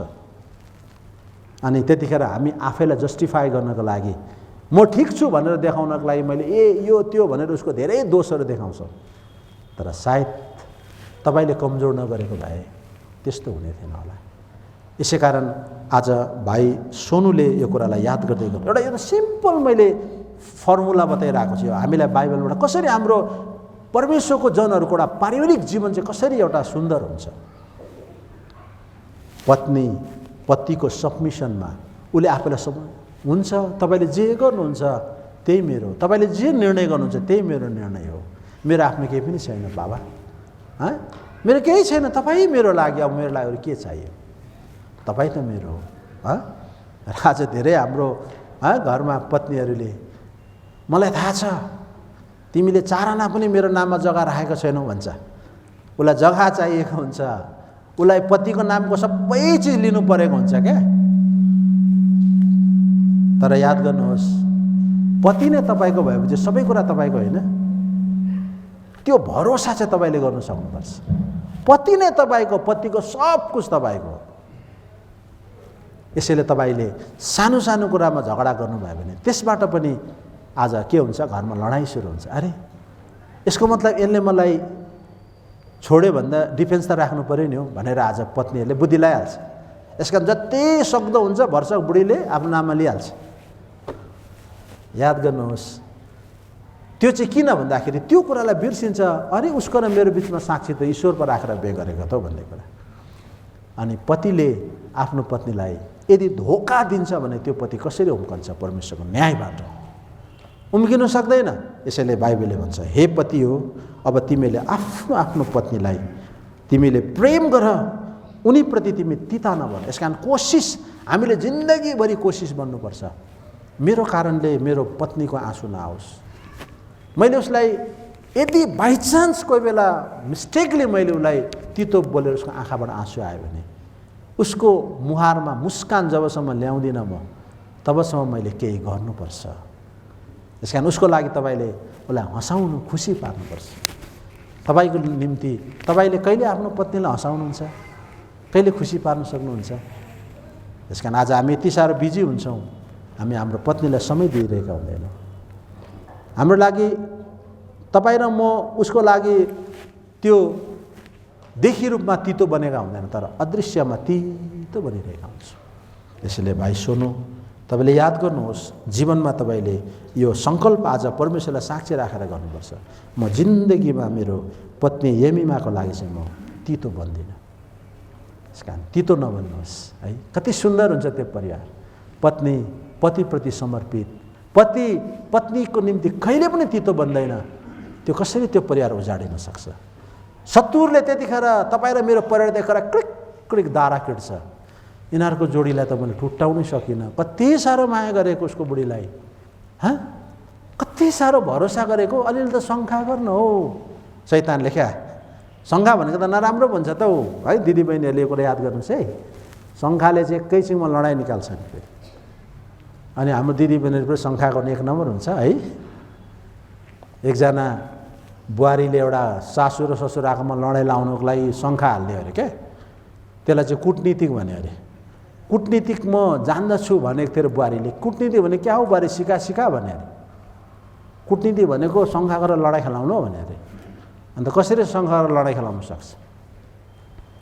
हेर्दै जानुहोस्, म तपाईँहरूको बिचमा गर्छु भनेर। ल ठिक छ गर, तैँले तर कहिले सक्दैनस् है हामी बिचमा चाहिँ झगडा लाउनु भनेर। भरे त उसले केही पनि भनेन, बिर्स्यो त्यो कुरा भनेको आम सासूले। तर एक दिन फ्ल्याटै सासूलाई भनेछ, होइन गाउँमा त कस्तो कस्तो हल्ला छ त, बाउ त रक्सी खाँदै हिँड्छ अरे। के को खान्छौ? कहिले खानु भएको छैन। कहाँ खान्छ? होइन हल्ला छ अरे। अन्त अब रक्सी खायो कि खाएन? होइन भनेदेखि तपाईँले एक दिन बाउलाई बेलुका जान्छ अरे, रात तपाईँ सुतेपछि जान्छ अरे घर, सट्टै रक्सी खाएर आउँछ अरे। अब बेलुका त बिचरा अरू काममा पनि निस्किएको हुन्छ नि त। होइन भने भरे राति 12 बजीतिर मुख सुँग्नु नि भने। ठिकै छ, अब त्यो त म गरिहाल्छु नि भनेछ। अब उसले सोधेको छैन बुढालाई, तपाईँले रक्सी खान्छ भनेर सोधेको छैन, तर मुख सुँग्ने त भयो नि त उसले बेलुका। अनि बुढीलाई पनि भन्दैछ अरे, सासूलाई के अरे ससुराले पनि भन्दैछ अरे, न बाउ कस्तो कस्तो गाउँमा त सुन्छु त, हाम्रो आमा त बोक्सी पऱ्यो त भनेछ। के भन्छ सौ यो? कतिजनाको मुटु खाइसक्यो भने चाहिँ राति 12 बजी जान्छ अरे मुटु खानु। अनि मुटु चाहिँ मुखबाट निकालेर खान्छ भन्छ। अब भरे नभए भने राति विचार गर्नुहोस् है, आमा राति 12 बजी उठ्यो भने चाहिँ बोक्सियो भने सम्झियो। अब दुईजनालाई शङ्का भयो। 12 बजी राति कतिखेर आउँछ बुढा पनि हेराइमा छ, बुढी पनि 12 बजी मुख सुँग्ने जोखमा छ। 12 बजी बुढी उठ्यो, बिचारो त मुख सुँग्नु उठेको। भरे 12 बजी उठेको देख्दा बोक्सी भनेर दिएछ दाउराले, टाउको फुटेर झगडा भयो। के भयो भन्दाखेरि त्यो दुईजनाको बिचमा शङ्का भयो। सोध्नु नि, तपाईँ रक्सी खानुहुन्छ, तिमीलाई बोक्सी भन्छ भनेर आपसमा कुरा गरेर सकिहाल्थ्यो नि त। यसकारण कयौँ परिवार कस्तो हुन्छ भने सोनुको विषयमा के भनेको हुन्छ बहिनीलाई, बहिनीले सोध्दैन क्या, विचार मात्रै गर्छ। हेर्छु नि म फोन कतिखेर जान्छ, टोइलेटमा जाँदा हराउँछै हो, शङ्का मात्रै, सोधिहाल्नु त्यो कुरा। तपाईँको यस्तो कुरा छ हो, क्लियर गरिहाल्नु, सफा गरिहाल्नु। मैले अघि तपाईँलाई एकजना भाइको विषयमा कुरा गरिरहेको थिएँ। म हिजो आउँदै गर्दा उसले यति साह्रो डाको छोडेर मलाई म्यासेज गर्यो। म चिन्दिनँ त्यो भाइलाई, तर उसले डाको छोडेर रुएर म्यासेज गर्यो। अनि कारण मैले के थियो भाइ त्यस्तो तपाईँहरूको परिवार बिग्रिनुमा भन्दा, साधारण मैले फोन गरेको थिएँ कसैलाई, फोन मात्रै, दाजु म प्रभुको उपस्थितिमा तपाईँ प्रभुको सेवक हुनुहुन्छ, दास हुनुहुन्छ, म तपाईँलाई चिन्दिनँ, तर मैले युट्युबमा देखेँ तपाईँलाई, यसकारण मैले तपाईँलाई सेयर गरेँ। मेरो कुनै त्यस्तो शारीरिक सम्बन्ध त्यस्तो केही होइन, खालि मैले फोन मात्रै गरेको थिएँ। त्यतिले मेरो फ्यामिली भयो। छोरीहरूले खाना पनि खाँदैन, पत्नीले अहिलेसम्म खाना खाएको छैन, ऊ चर्चमा बराबर आएको छ। डाउट, शङ्का। यसैले भाइ बहिनीले याद गर्नुहोस्, तपाईँहरूको बिचमा कुनै पनि शङ्काको कुरा छ भने बिचमा बसेर गर्नु। मैले भने तपाईँले त्यो कुरा क्लियर गर्नुहोस्, त्यतिखेर बहिनीलाई राखेर उसको खुट्टा पक्रेर माफी माग्नुहोस्, मैले गल्ती गरेँ, मलाई क्षमा दियो, मेरो सानो कुरा मैले लुकाएँ, मलाई माफी दियो, तिमीले माफ माग भाइ, क्षमा माग, क्षमा देऊ, बस परिवार मिलिहाल्यो। यसैले गर्दा एउटा परिवार पति पत्नीको बिचमा चाहिँ मिसअन्डरस्ट्यान्डिङ चाहिँ बहुत नराम्रो चिज हो। त्यसपछि चाहिँ अब छोराछोरीहरूलाई भनेको छ 20 पदमा, म पढिदिन्छु। हे नानीहरू, सबै कुराहरूमा आफ्ना बाबुआमाको आज्ञा पालन गर, किनकि यसले प्रभुलाई साह्रै खुसी पार्छ। र बाबुहरूलाई पनि भन्छ, हे बाबुहरू, आफ्ना छोराछोरीलाई रिस नउठाऊ, नत्र उनीहरू निराश हुनेछन्। हेर्नुहोस् त, यसकारण एउटा छोराछोरीहरू पनि आज्ञाकारी छोराछोरीहरू हुनु। बाबुआमाको आज्ञा पालन गर्दाखेरि त्यसले चाहिँ तपाईँलाई साह्रै खुसी पार्छ। तपाईँको बाबुआमा जतिसुकै अपढन्ते अशिक्षित भए पनि तपाईँलाई माया गर्ने हो। यसैले उसको आज्ञालाई मान्नुमा चाहिँ भलाइ छ बाबुआमाको। हाम्रो धेरै छोराछोरीहरू यति साह्रो बाटो हुन्छ, उनीहरूले बाबुआमालाई हरेक चिजमा ओभरटेक गर्नुहुन्छ। तिमी जान्दैनौ, तिमी जान्दैनौ भन्छ, जेमा पनि तिमी जान्दैनौ। तर त्यो बाबुआमाले नि तपाईँ हिँड्नु नजान्दा डोराएर हिँडाउने उयो हो नि त। त्यो बाबुआमाले नि तपाईँ खानु नजान्दाखेरि तपाईँलाई खुवाइदिने उयो नि। तर आज हाम्रो बाबुआमा हिँड्नु जान्दैन भनेर हामी कहिले होटलमा बाबुआमालाई लान्छौँ, बुढाबुढीलाई लान्छौँ हामी, लाज हुन्छ। कफी सपमा कहिले लाँदैनौँ हामी, किनभने ऊ हिँड्नु त जान्दैन, ऊ खानु त जान्दैन। तर त्यही बाबुआमाले तपाईँलाई खानु नजान्दाखेरि राल भएको पुज्दै खुवाइदिन त त्यही बाबुआमा हो। त्यही बाबुआमा त तपाईँ हिँड्नु पनि नजान्दाखेरि तपाईँलाई हातमा समुद्र डोराउने। तर आज हामी यस्तो छोराछोरी भयौँ, हामीलाई लाज लाग्छ आज हाम्रो बाबुआमा हिँड्नु जान्दैन र हामी बजारमा हिँडाउनु चाहँदैनौँ। हाम्रो बाबुआमालाई हामी खुवाउनु कहिले होटलमा लाँदैनौँ अरे, किनभने हाम्रो बाबुआमा खानै जान्दैन, फोहोर छ, कहिले पनि त्यस्तो गर्नु हुँदैन। अनि भन्छ बाबुआमालाई पनि भन्छ, हे बाबुहरू, आफ्नो छोराछोरीलाई रिस नउठाऊ, सानो सानो कुरामा रिस नउठाऊ। तिमीले आज रिस उठाउँछौ, भोलि रिस उठाउँछ, याद गर यस्तो निराश हुन्छ एक दिन, तिमीप्रति यति साह्रो निराश भएर जान्छ। अनि उसको निराशापनले चाहिँ उसलाई तिमीदेखि बहुत टाढो लान्छ। यो एउटा फ्यामिली पारिवारिक सूत्र हो। अनि यो परिवार चाहिँ प्रभुको मण्डली पनि हो। मण्डलीमा पनि यो कुरा लागु हुन्छ। आज मण्डली परमेश्वरको मण्डली ख्रिस्टको पत्नी हो। यसैले हामी हरेक चिजमा मण्डलीले सबमिसन भन्ने कुरा, अधीन भन्ने कुरा चाहिँ हामीले सिक्नुपर्छ। चाहे तपाईँ र म भयङ्कर जान्ने मण्डली किन नहौँ, तर पनि तपाईँ मण्डलीको अनुशासनमा अधीनतामा चाहिँ रहनैपर्छ, परमेश्वरको अधीनतामा त रहनैपर्छ। यसकारण अहिलेको जति पनि छाडापन मण्डलीको के छ, सबमिसन अधीनता भन्ने कुरा छैन मण्डलीमा। अधीन भन्ने कुरै छैन, ऊ जान्ने, उही भाले मिलेर खाउँ भन्ने जस्तो सबै जान्ने। यसकारण यो सबमिसन भन्ने कुरा चाहिँ आज छैन। तर याद गर्नुहोस्, तपाईँ र म जतिसुकै भयङ्कर भए पनि हामी मण्डली चाहिँ सबमिसनमा बस्नु चाहिँ जान्नुपर्छ। मण्डलीलाई शिक्षा हो, हे पत्नी हो, तिमीले आफैलाई पतिको अधीनमा सुम्प। यसकारण जब हामी मण्डली अधीन बेगरका मण्डलीहरू हुन्छौँ, लापरवाही मण्डली, जतासुकै आफ्नो खुसी गर्ने मण्डली हुन्छौँ नि, त्यो मण्डलीलाई परमेश्वरले रुचाएको मण्डली भनिँदैन। त्यो मण्डली पतिको लागि एउटा पीरको कारण, अधीनतामै नबस्ने पत्नी, फेर बाटो हुने पत्नीलाई पतिको लागि एउटा पीर हुन्छ। बलैले हाँसी मात्रै दिन्छ क्या, तर पतिको लागि एउटा चोट दिने आज त्यो पत्नी जस्तै मण्डलीहरू पनि आज प्रभुलाई चोट दिने मण्डलीहरू, प्रभुलाई प्रेम दिनुपर्ने, प्रभुलाई आदर दिनुपर्ने, प्रभुलाई खुसी दिनुपर्ने, प्रभुलाई महिमा दिनुपर्ने मण्डली हुनुपर्ने, तर आज मण्डलीहरूले प्रभुलाई दुःख दिइरहेको हुन्छ, शोक दिइरहेको हुन्छ, पीडा दिइरहेको हुन्छ। त्यसपछि आज प्रभुले त आफ्नो जिम्मा पुरा गरि नै रहनुहुन्छ। उहाँले अनन्तको प्रेमले हामीलाई प्रेम गर्नुभएको छ। उहाँको प्रेममा कुनै सम्झौता छैन। प्रभुले निस्वार्थ हामीलाई प्रेम गर्नुहुन्छ। त्यसपछि यहाँ छोराछोरीहरूको कुरा, आज मण्डलीमा हाम्रो अगुवा बाबुहरू चाहिँ, मण्डलीका अगुवाहरू चाहिँ हाम्रो बाबुहरू हो। हाम्रा मण्डलीका अगुवा बाबुहरू, हिजो तपाईँलाई त्यही बाबुले खानु सिकायो, त्यही बाबुले तपाईँलाई आज ताते गरेर हिँड्नु सिकायो। आज त्यही बाबुहरूले जानेनस् भनेर आज हामीले मण्डलीको अगुवाहरूलाई कहिले पनि इन्कार गर्नु हुँदैन। तर अहिले यो ट्रेन्ड नै त्यस्तो छ संसारमा, यस्तो ट्रेन्ड चलेको छ। यो जान्दैन, यो मान्छेलाई निकालिदिउँ मण्डलीबाट, यो मान्छे जान्दैन यो अगुवा गर्नु, यो मण्डलीको एल्डर हुनु लायक छैन, बुढो पनि भयो कि यसलाई निकालिदिउँ, अब हामी जान्ने आउने। यो भयो भने तपाईँ र मेरो मण्डली घर पनि बिग्रिन्छ। यसैले हाम्रो बाबुहरू यद्यपि उनीहरू भलै जान्दैन आज, तर यति कुरा चाहिँ बुझ्नुहोस्, हिजो तपाईँ र म नजान्दा उनीहरूले नै हामीलाई खिलाएको। हिजो हामी हिँड्नु नजान्दा उनीहरूले नै हात समातेर डोराएको हो हामीलाई। आज उनीहरू हिँड्नु जान्दै छैन भने तपाईँ र मैले उहाँहरूलाई सहायता गर्नुपर्छ, हातमा डोराएर हिँडाउनुपर्छ। तर आज जान्यौ न तिमी मण्डलीको जिम्मेवारी गर्नु, निक्ल म जान्नेलाई चलाउँछु भने बर्बाद हुन्छ मण्डली। यसैले आज मण्डलीमा प्रब्लम, समस्या नै त्यहाँनिर हुन्छ जब हामी रिजेक्ट गर्न थाल्छौँ।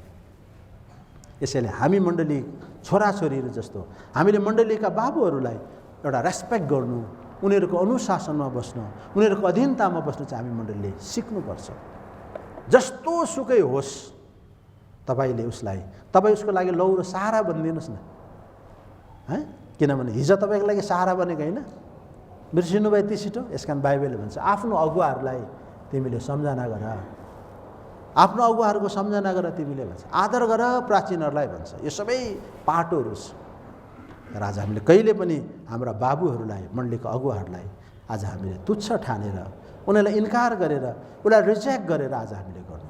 उसको गल्तीहरू छ भने बुवा यो त गल्ती भएछ है, बाउलाई हामी छोराहरूले कसरी भन्छौँ, आपा यस्तो भएन नि, बुवा यस्तो भएछ, अन्त बाउले छिटो सजिलै भुल स्वीकार्छ। ए हो र छोरा भन्दैन, मलाई थाहा छ भन्छ। जानेको होइन तर पनि उसलाई बाबु हो, उसले थाहा छ बिग्रियो भने थाहा छ मलाई नसिका भन्छ, तर पनि बाबु हो। अनि बाइबलले भन्छ अब मण्डलीका बाबुहरूलाई पनि तिमीले घरिघरि छोराछोरीलाई रिस नउठाइ बस्छ। यदि छोराछोरी निराश भएर गयो भने तिम्रो घर छोडिदिन्छ त्यो छोराछोरीले। जब तिम्रो छोराछोरी साह्रै निराश हुन्छ, बेकारमा म घरमा जन्मेछु, बरु नजन्मेको भए हुन्थ्यो, म यति टाढो जान्छु भनेर तपाईँको घरलाई छोडिदिन्छ उसले। अनि टाढो जान्छ, अनि एक दिन तपाईँ मेरो कहाँ गयो छोरा, मैले उसलाई दुखित नतुल्याउनु पर्ने थियो, उसलाई निराश नबनाउनु पर्ने थियो भने तपाईँलाई पछुतो सिवाहरू केही पनि हुँदैन। मण्डलीका बाबुहरूले, मण्डलीको अगुवाहरूले पनि विश्वासीलाई हमेसा रिस उठाइराख्ने काम, हमेसा टोकिराख्ने काम, हमेसा दुःख दिइराख्ने काम हामीले गर्नु। कति साधारण आज हामीलाई यो सूत्र प्रभुले दिएको छ एउटा फ्यामिली सुन्दर हुनको लागि। यसरी यदि यति मात्रै भयो भने हाम्रो परिवारमा अघि भने त्यो स्त्रीले प्लेनमा 17 घन्टा नखाइकन परमेश्वरको परिवारहरू चाहिँ टुटोस् भनेर प्रार्थना गरिरहेको छ भने आज शैतान र त्यसका दूतहरू असङ्ख्य हाम्रो घरहरू बर्बाद होस् भनेर रात दिन त्यसले मेहनत गरिरहेको छ। अब के तपाईँहरू म चनाखो नहुने, के हाम्रो घर टुट्नु दिने? हाम्रो परिवारबाट प्रभुले कस्तो ठुलो उद्देश्य राखेको छ। यस कारण प्रभुले भन्नुभयो म यहुदाको घरनालाई बनाउँछु, म सिमोनको घरलाई, युसुफको घरनालाई म सम्हाल्छु, बचाउँछु। यस कारण आज प्रभुले हाम्रो भाइ सोनु र बहिनी एमिमाको घरलाई प्रभुले बनाउनुहुन्छ ताकि यो घर यसरी बनोस्, भविष्यमा यो घरबाट ख्रिस्ट प्रकट होस्। यस कारण आज हामी हकको कुरा गरेर ती अमेरिकाको मान्छेहरू जस्तो किन स्कुलबाट लर्ड्स प्रेयर हटायो भनेर उफ्रिने होइन, तर हामीले खोजौँ। मैले चाहिँ कहिलेदेखि उनीहरूले भनेर क्या तिमीहरूले अहिले मात्रै देख्यौ यहाँ स्कुलबाट लर्ड्स प्रेयर हटाएको, तर तिमीहरूले कति वर्षदेखि घरबाट प्रार्थना हटायौ। आज हामीले आफैलाई खोज्छौँ। हामी मण्डलीमा चाहिँ भयङ्कर नियम खोज्छौँ, मण्डलीमा यो नियम हुनुपर्छ, मण्डलीमा यो हुनुपर्छ भने तपाईँको परिवारमा चाहिँ त्यो नियम कहिले तोड्नु भयो? त्यो हिसाब किताब आज हामीले हेरौँ, हाम्रो हर एकको घरनालाई हेरौँ। यसकारण प्रभुले आज हाम्रो घरलाई बनाउन चाहनुहुन्छ। प्रभुले यहुदाको घरनालाई मात्रै, युसुफको घरनालाई मात्रै न, तपाईँको घरनालाई पनि प्रभुले, मेरो घरनालाई पनि प्रभुले बनाउनुहुन्छ। यसैले आजदेखि हामीले सुरु गरौँ। प्रभु साँच्चै नै हाम्रो घरबाट हामीले थाहै पायौँ न कहिलेदेखि हाम्रो घरबाट प्रार्थना उठ्यो, कहिलेदेखि हामी त परिवार प्रार्थना गर्नु छोड्यौँ थाहै भएन। माफ गर्नुहोस् प्रभु, अब हामी परिवार प्रार्थना गर्न सुरु गर्नेछौँ। तपाईँ र मेरो परिवार मैले बन्यो भने मात्रै हाम्रो मण्डली बनिन्छ। अनि परमेश्वरको घरहरू बनिनु चाहिँ त्यो सुन्दरतामा आउनु, त्यो सुन्दरतामा आउनु। किनभने अब हाम्रो राजा चाहिँ हाम्रो सुन्दरतालाई हेर्नका लागि उहाँले के गर्नुहुन्छ? उत्कट चाहना गर्नुहुन्छ। एउटा पद पढौँ त, भजन सङ्ग्रह किताब 45 अध्यायमा भन्छ, राजाले तिम्रो सुन्दरताको चाहना गर्छ भन्छ यहाँनिर, होइन? भजन सङ्ग्रह किताब 45 अध्याय 11 पद म पढ्दैछु। तब राजाले तिम्रो सुन्दरताको अति चाहना गर्नुहुनेछ, किनकि उहाँ नै तिम्रा प्रभु हुनुहुन्छ र तिमी उहाँलाई दण्डवत गर। परमेश्वरले हाम्रो सुन्दर परिवारको चाहना गर्नुहुन्छ, प्रभुले हाम्रो सुन्दर मण्डलीको चाहना गर्नुहुन्छ, हगि? अनि हामी यसरी सुन्दर जब बनिसक्छौँ तब यहाँनिर तल लेखिएको छ, तब राजाकी छोरी महलभित्र अति महिमित छिन्, तिनको वस्त्रमा सुनका बेलबुट्टाहरू हानिएकी छिन्। राजा कहाँ तिनी कारचोपको वस्त्रमा पुर्याइने छिन्, तिनका कुमारी शैलीहरू जो तिनका पछि पछि हिँड्छन् तपाईँका ल्याइनेछ। हर्ष र रमाहटको साथमा उनीहरू ल्याइनेछन्, उनीहरू राजाको महलभित्र बस्नेछन्। जसरी हाम्रो बहिनी यमिमालाई सबै आज सुन्दर वस्त्रहरूले सिँगारेर राजाको महलमा ल्याइयो, होइन? त्यो कति एउटा कस्तो सुन्दर त्यो एउटा दृश्य। एउटा छोरी दुलही हुन्छ, सारा बेहुलीको वस्त्रले सिँगारिएर उनलाई डोर्याउँदै डोर्याउँदै यो दुलाको घरमा, दुलाको छेउमा ल्याएको दृश्य चाहिँ यति सुन्दर दृश्य हो, यति सुन्दर दृश्य हो। किनभने ऊ अब राजाको महलमा ल्याइँदैछ अनि उस राजासँग भेट्दैछ। आज त्यो दृश्य तपाईँ र मेरो पनि हुनेछ। हामी पनि जब कम्प्लिटली सुन्दरताले हामी भरपुर होइसक्छौँ तब हामी पनि दुला राजा प्रभु यीशु कहाँ आज हामी पुर्याइनेछौँ। अनि हामी त्यो महलभित्र हर्ष र आनन्दको साथमा प्रवेश गर्नेछौँ। अब त्यो दिन, त्यो समय चाहिँ आइरहेको छ प्रियहरू। जसरी हाम्रो बहिनी आज यमिमाको त्यो हर्ष र आनन्दको दिन आज, यसैले एउटा छोरीको लागि एउटा प्रिसियस डे, उसको लागि सबैभन्दा एउटा अनमोल दिन हो आज उसको विवाहको दिन। उसका साथीहरू आउँछन्, सहेलीहरू आउँछन्, उसको आज यो दिन एउटा उसको लागि विशेष दिन हो, विशेष दिन हो। किनभने आज उसलाई सबैले सम्मान गर्छन्। यसकारण हामीले भाइ बरु यहाँनिर ल्याउँदाखेरि मण्डली उठेन, हो कि भन्नुहोस् त? तर बहिनी ल्याउँदा हामी सबै के गर्यौँ? उठ्यौँ। यो प्रिसियस डे हो नि उसको लागि। सबैले उठेर आदर दिन्छ, सबले सम्मान दिन्छ। आज त्यो सम्मान र आदरको दिन हाम्रो आइरहेको छ प्रिय, त्यसो बादल। यसै कारण त्यो दिनको निम्ति हामी एउटा परमेश्वरको सुन्दरताले सिँगारिनु। अहिले नै कहाँ हामी कुरूप भएका छौँ, हाम्रो परिवारहरू कहाँ नराम्रो शत्रुले पारेको छ, त्यो सबै कुराहरूलाई आज हटाएर अब हामीले आफैलाई सुन्दरतामा सिँगार्नु अनि आफैलाई सुन्दर रूपमा आज परमेश्वरको सामु प्रस्तुत गर्नुको लागि आज हामी तयार हुनु परेको छ। यसकारण कति ठुलो एउटा उद्देश्य छ प्रभुको लोकहरूको बिचमा हुने। यसकारण मैले फेरि पनि एकपल्ट दोहोऱ्याउँछु, म हामी विधि विधान पुरा गर्दै छैनौँ। क्रिस्चियन विधान अनुसार बिहे गरिदिएको होइन यो। हामी विधान र नियमहरूलाई, रीतिथितिको आज बन्धनबाट हामी अगाडिबाटै छुटकारा पाइसकेका छौँ। तर हामी यो कुरालाई आज जोड दिन्छौँ, यो चाहिँ एउटा करार परमेश्वरको सामु राखेर उपस्थितिमा गरिने करार हो। यसकारण भाइ बहिनीले करार गर्दै गर्दा तपाईँ र मैले पनि हाम्रो करारहरूलाई याद गरौँ। मैले पनि त्यो दिन कसरी करार गरेको थिएँ, कसरी बिहा गरेको थिएँ, के मैले मेरो करार पुरा गर्दैछु? आज साक्षी त परमेश्वर हो। यसैले त्यो करारलाई हामी पनि सम्झना गर्नेछौँ है। ल प्रभुले हामीलाई सहायता गरेका आज म सोनु यमिमाको दाहिने हात पक्रेर हात मात्रै मिलाएर होइन तर मनमा मन मिलाएर प्रभुको सामने स्वर्गदूतको सामने मण्डलीको सामने यो करार गर्छु कि आजदेखि यमिमालाई मेरी पत्नी भनी म स्वीकार गर्नेछु। यमिमालाई छोडी अरू कुनै पराई स्त्रीलाई म मेरो आँखा लगाउने छुइन मन पनि दिने छैन। प्रभुको वचनले मलाई आज्ञा दिनु भए मुताबिक आज म यो करार गर्छु कि जसरी प्रभुले मण्डलीलाई प्रेम गर्नुभयो त्यसरी म पनि यमिमालाई अन्तिम घडीसम्म प्रेम गर्नेछु।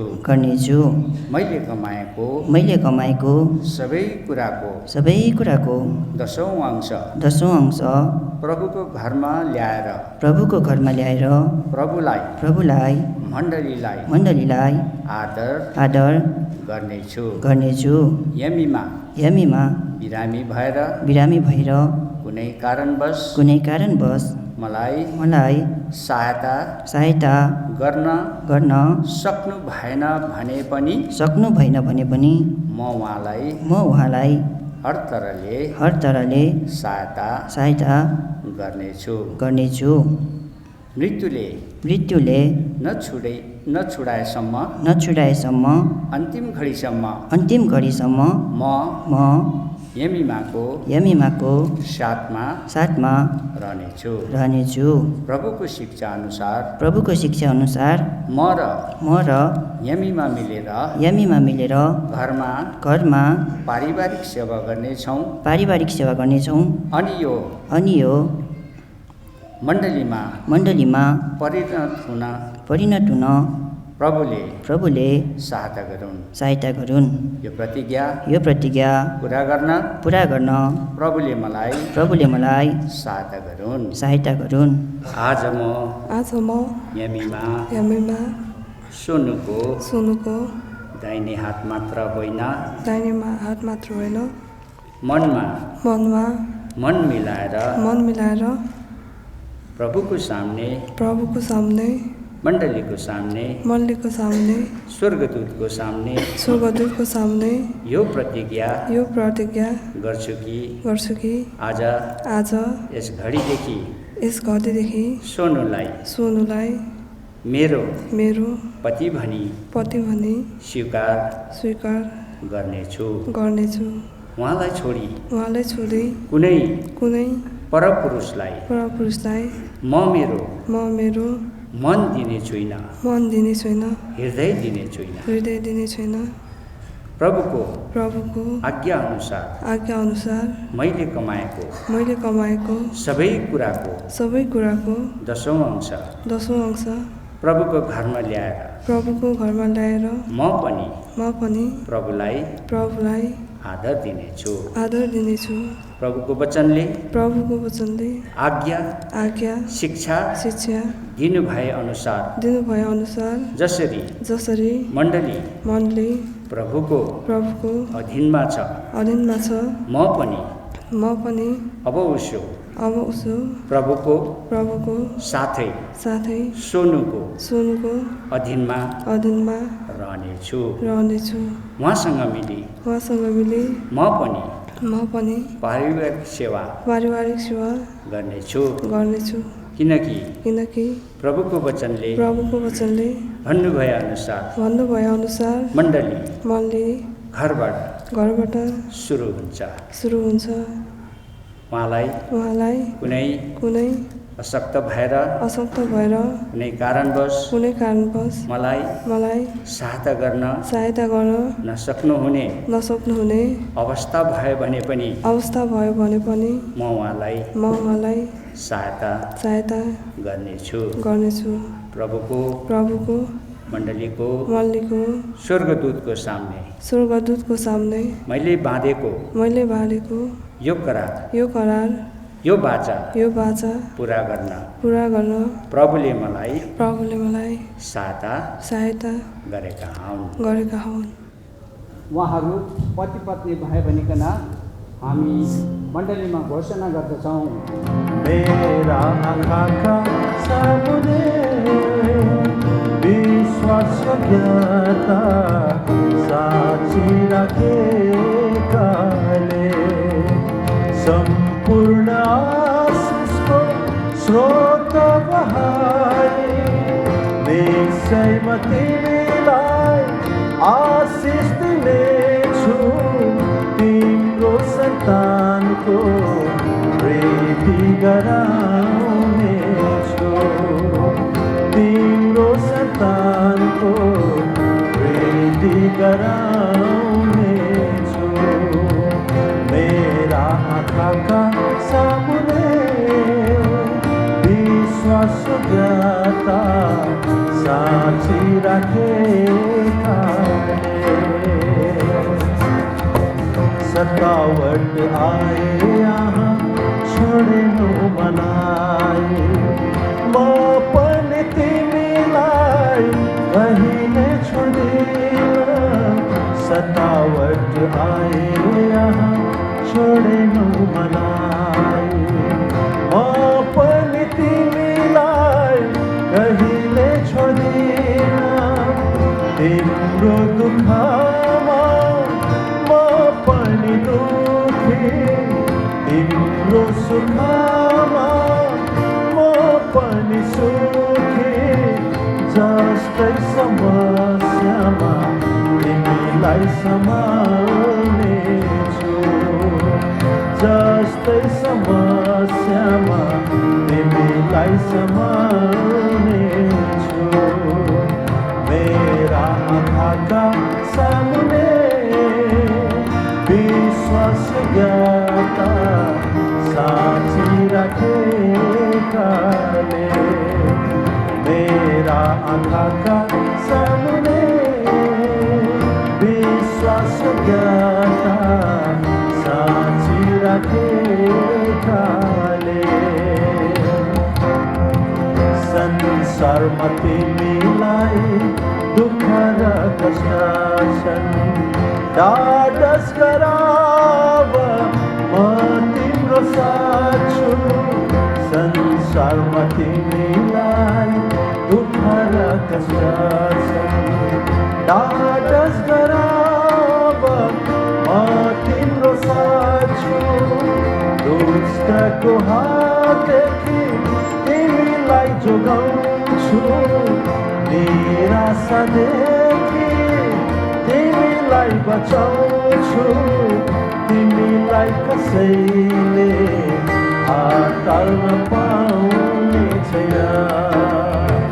तिमीलाई कसैले हटाउन पाउने छैन। मेरा आँखाका सामुने विश्वासयोग्यता साँची राखेकाले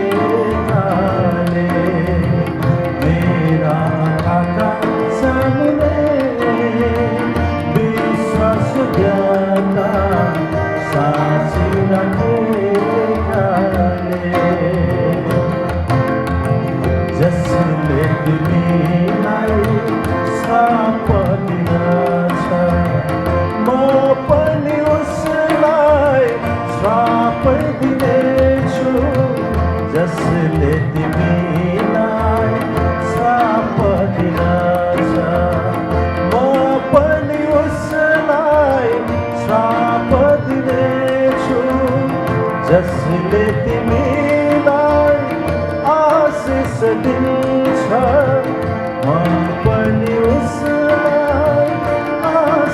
निश्चय हिँड्छु तिम्रो पक्षमा सधैँ लडिरहनेछु तिम्रो पक्षमा सधैँ लडिरहनेछु मेरा आँखाका सामुने विश्वासयोग्यता साक्षी राखेकाले मेरा आँखाका सामुने विश्वासयोग्यता साक्षी राखेकाले एक्लो छोड्दिन तिमीलाई यहाँ लान्छु अब प्रतिज्ञाको देशमा एक्लो छोड्दिन तिमीलाई यहाँ लान्छु अब प्रतिज्ञाको देशमा जहाँ म हुन्छु तिमीलाई पुर्याउँछु सबै भरपुरी तिमीलाई दिनेछु मुकुट पहिराई आनन्द बढाउनेछु मुकुट पहिराई आनन्द बढाउनेछु मेरा आँखाका सामुने विश्वासयोग्यता साक्षी राखेकाले मेरा आँखाका सामुने विश्वासयोग्यता साक्षी राखेकाले नमुनाको मान्छे तिमीलाई बनाउने हृदयभरिको चाहना मेरो यो नमुनाको मान्छे तिमीलाई बनाउने हृदयभरिको चाहना मेरो यो मेरो वचनमा सधैँ हिँडेर पवित्र जीवन बिताइरहने पात्र बनाई लोकलाई पढाउनेछु पात्र बनाई लोकलाई पढाउनेछु मेरा आँखाका सामुने विश्वासयोग्यता साक्षी राखेकाले मेरा आँखाका सामुने विश्वासयोग्यता साक्षी राखेकाले सम्पूर्ण आशिषको स्रोत बहाए निश्चय म तिमीलाई आशिष दिनेछु तिम्रो सन्तानको वृद्धि गराउनेछु तिम्रो सन्तानको वृद्धि गराउनेछु मेरा आँखाका सामुने विश्वासयोग्यता साक्षी राखेकाले मेरा आँखाका सामुने विश्वासयोग्यता साक्षी राखेकाले यी अन्तिम दिनमा मेरो आशिषलाई यस जग्गामा म बर्साउनेछु अति मायाको साथ मेरो कोमल दया मेरो अनुग्रह म बर्साउनेछु अति मायाको साथ मेरो कोमल दया मेरो अनुग्रह म बर्साउनेछु तिम्रो तम्बु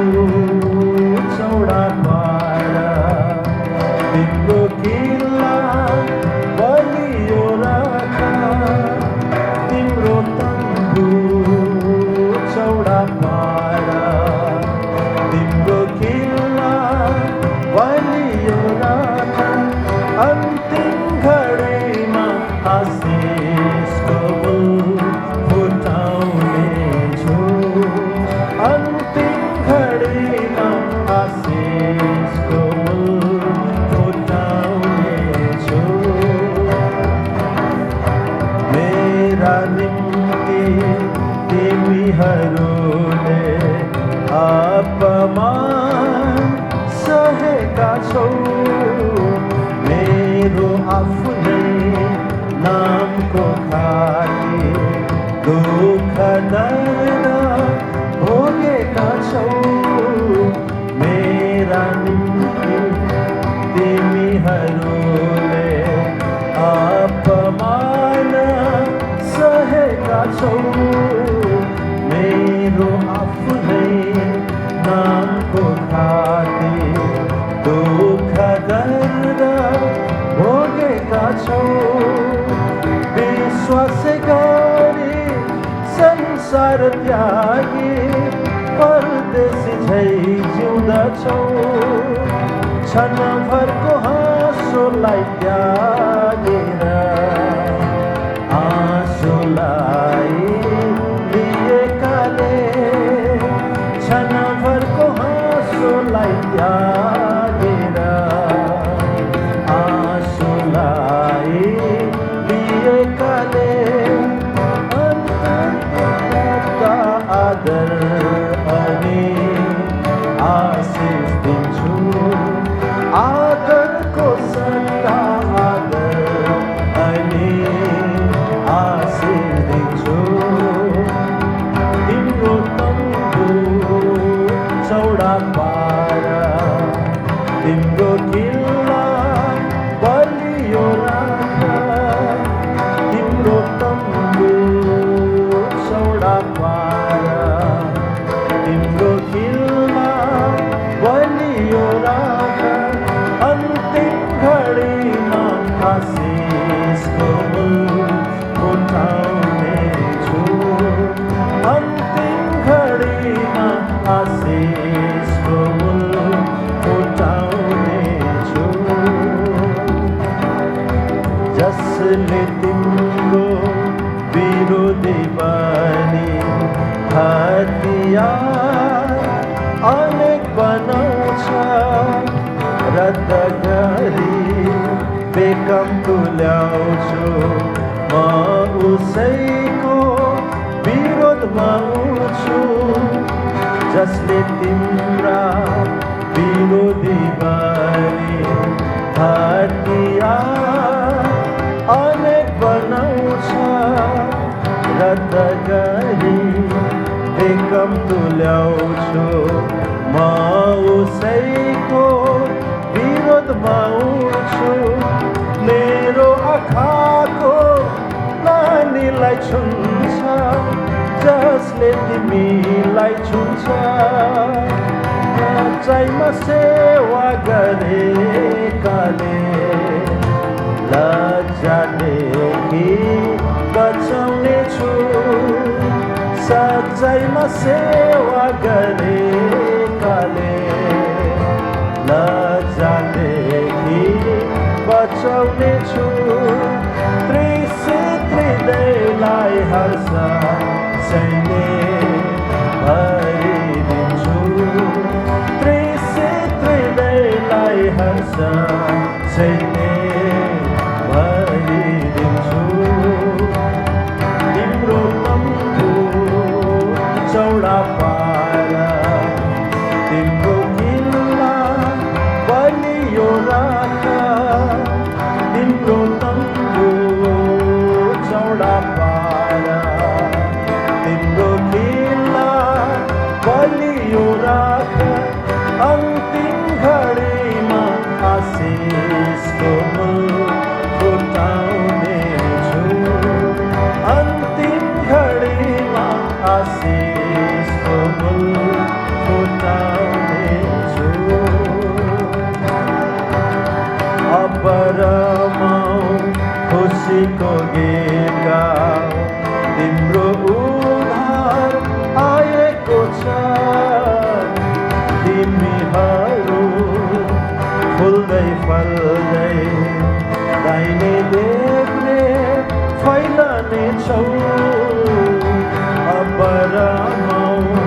खुसीको गीत गाऊ तिम्रो उद्धार आएको छ तिमीहरू फुल्दै फल्दै दाहिने देब्रे फैलनेछौ विभिन्न जाति मनलाई फर्काई मेरो अधीन पर्नेछन् अनगन्ती आत्माहरू यहाँ तिमीहरूमा थपिनेछन् अनगन्ती आत्माहरू यहाँ तिमीहरूमा थपिनेछन् अर्घ्यसम्म नै खुसी उल्लास बढाइदिनेछु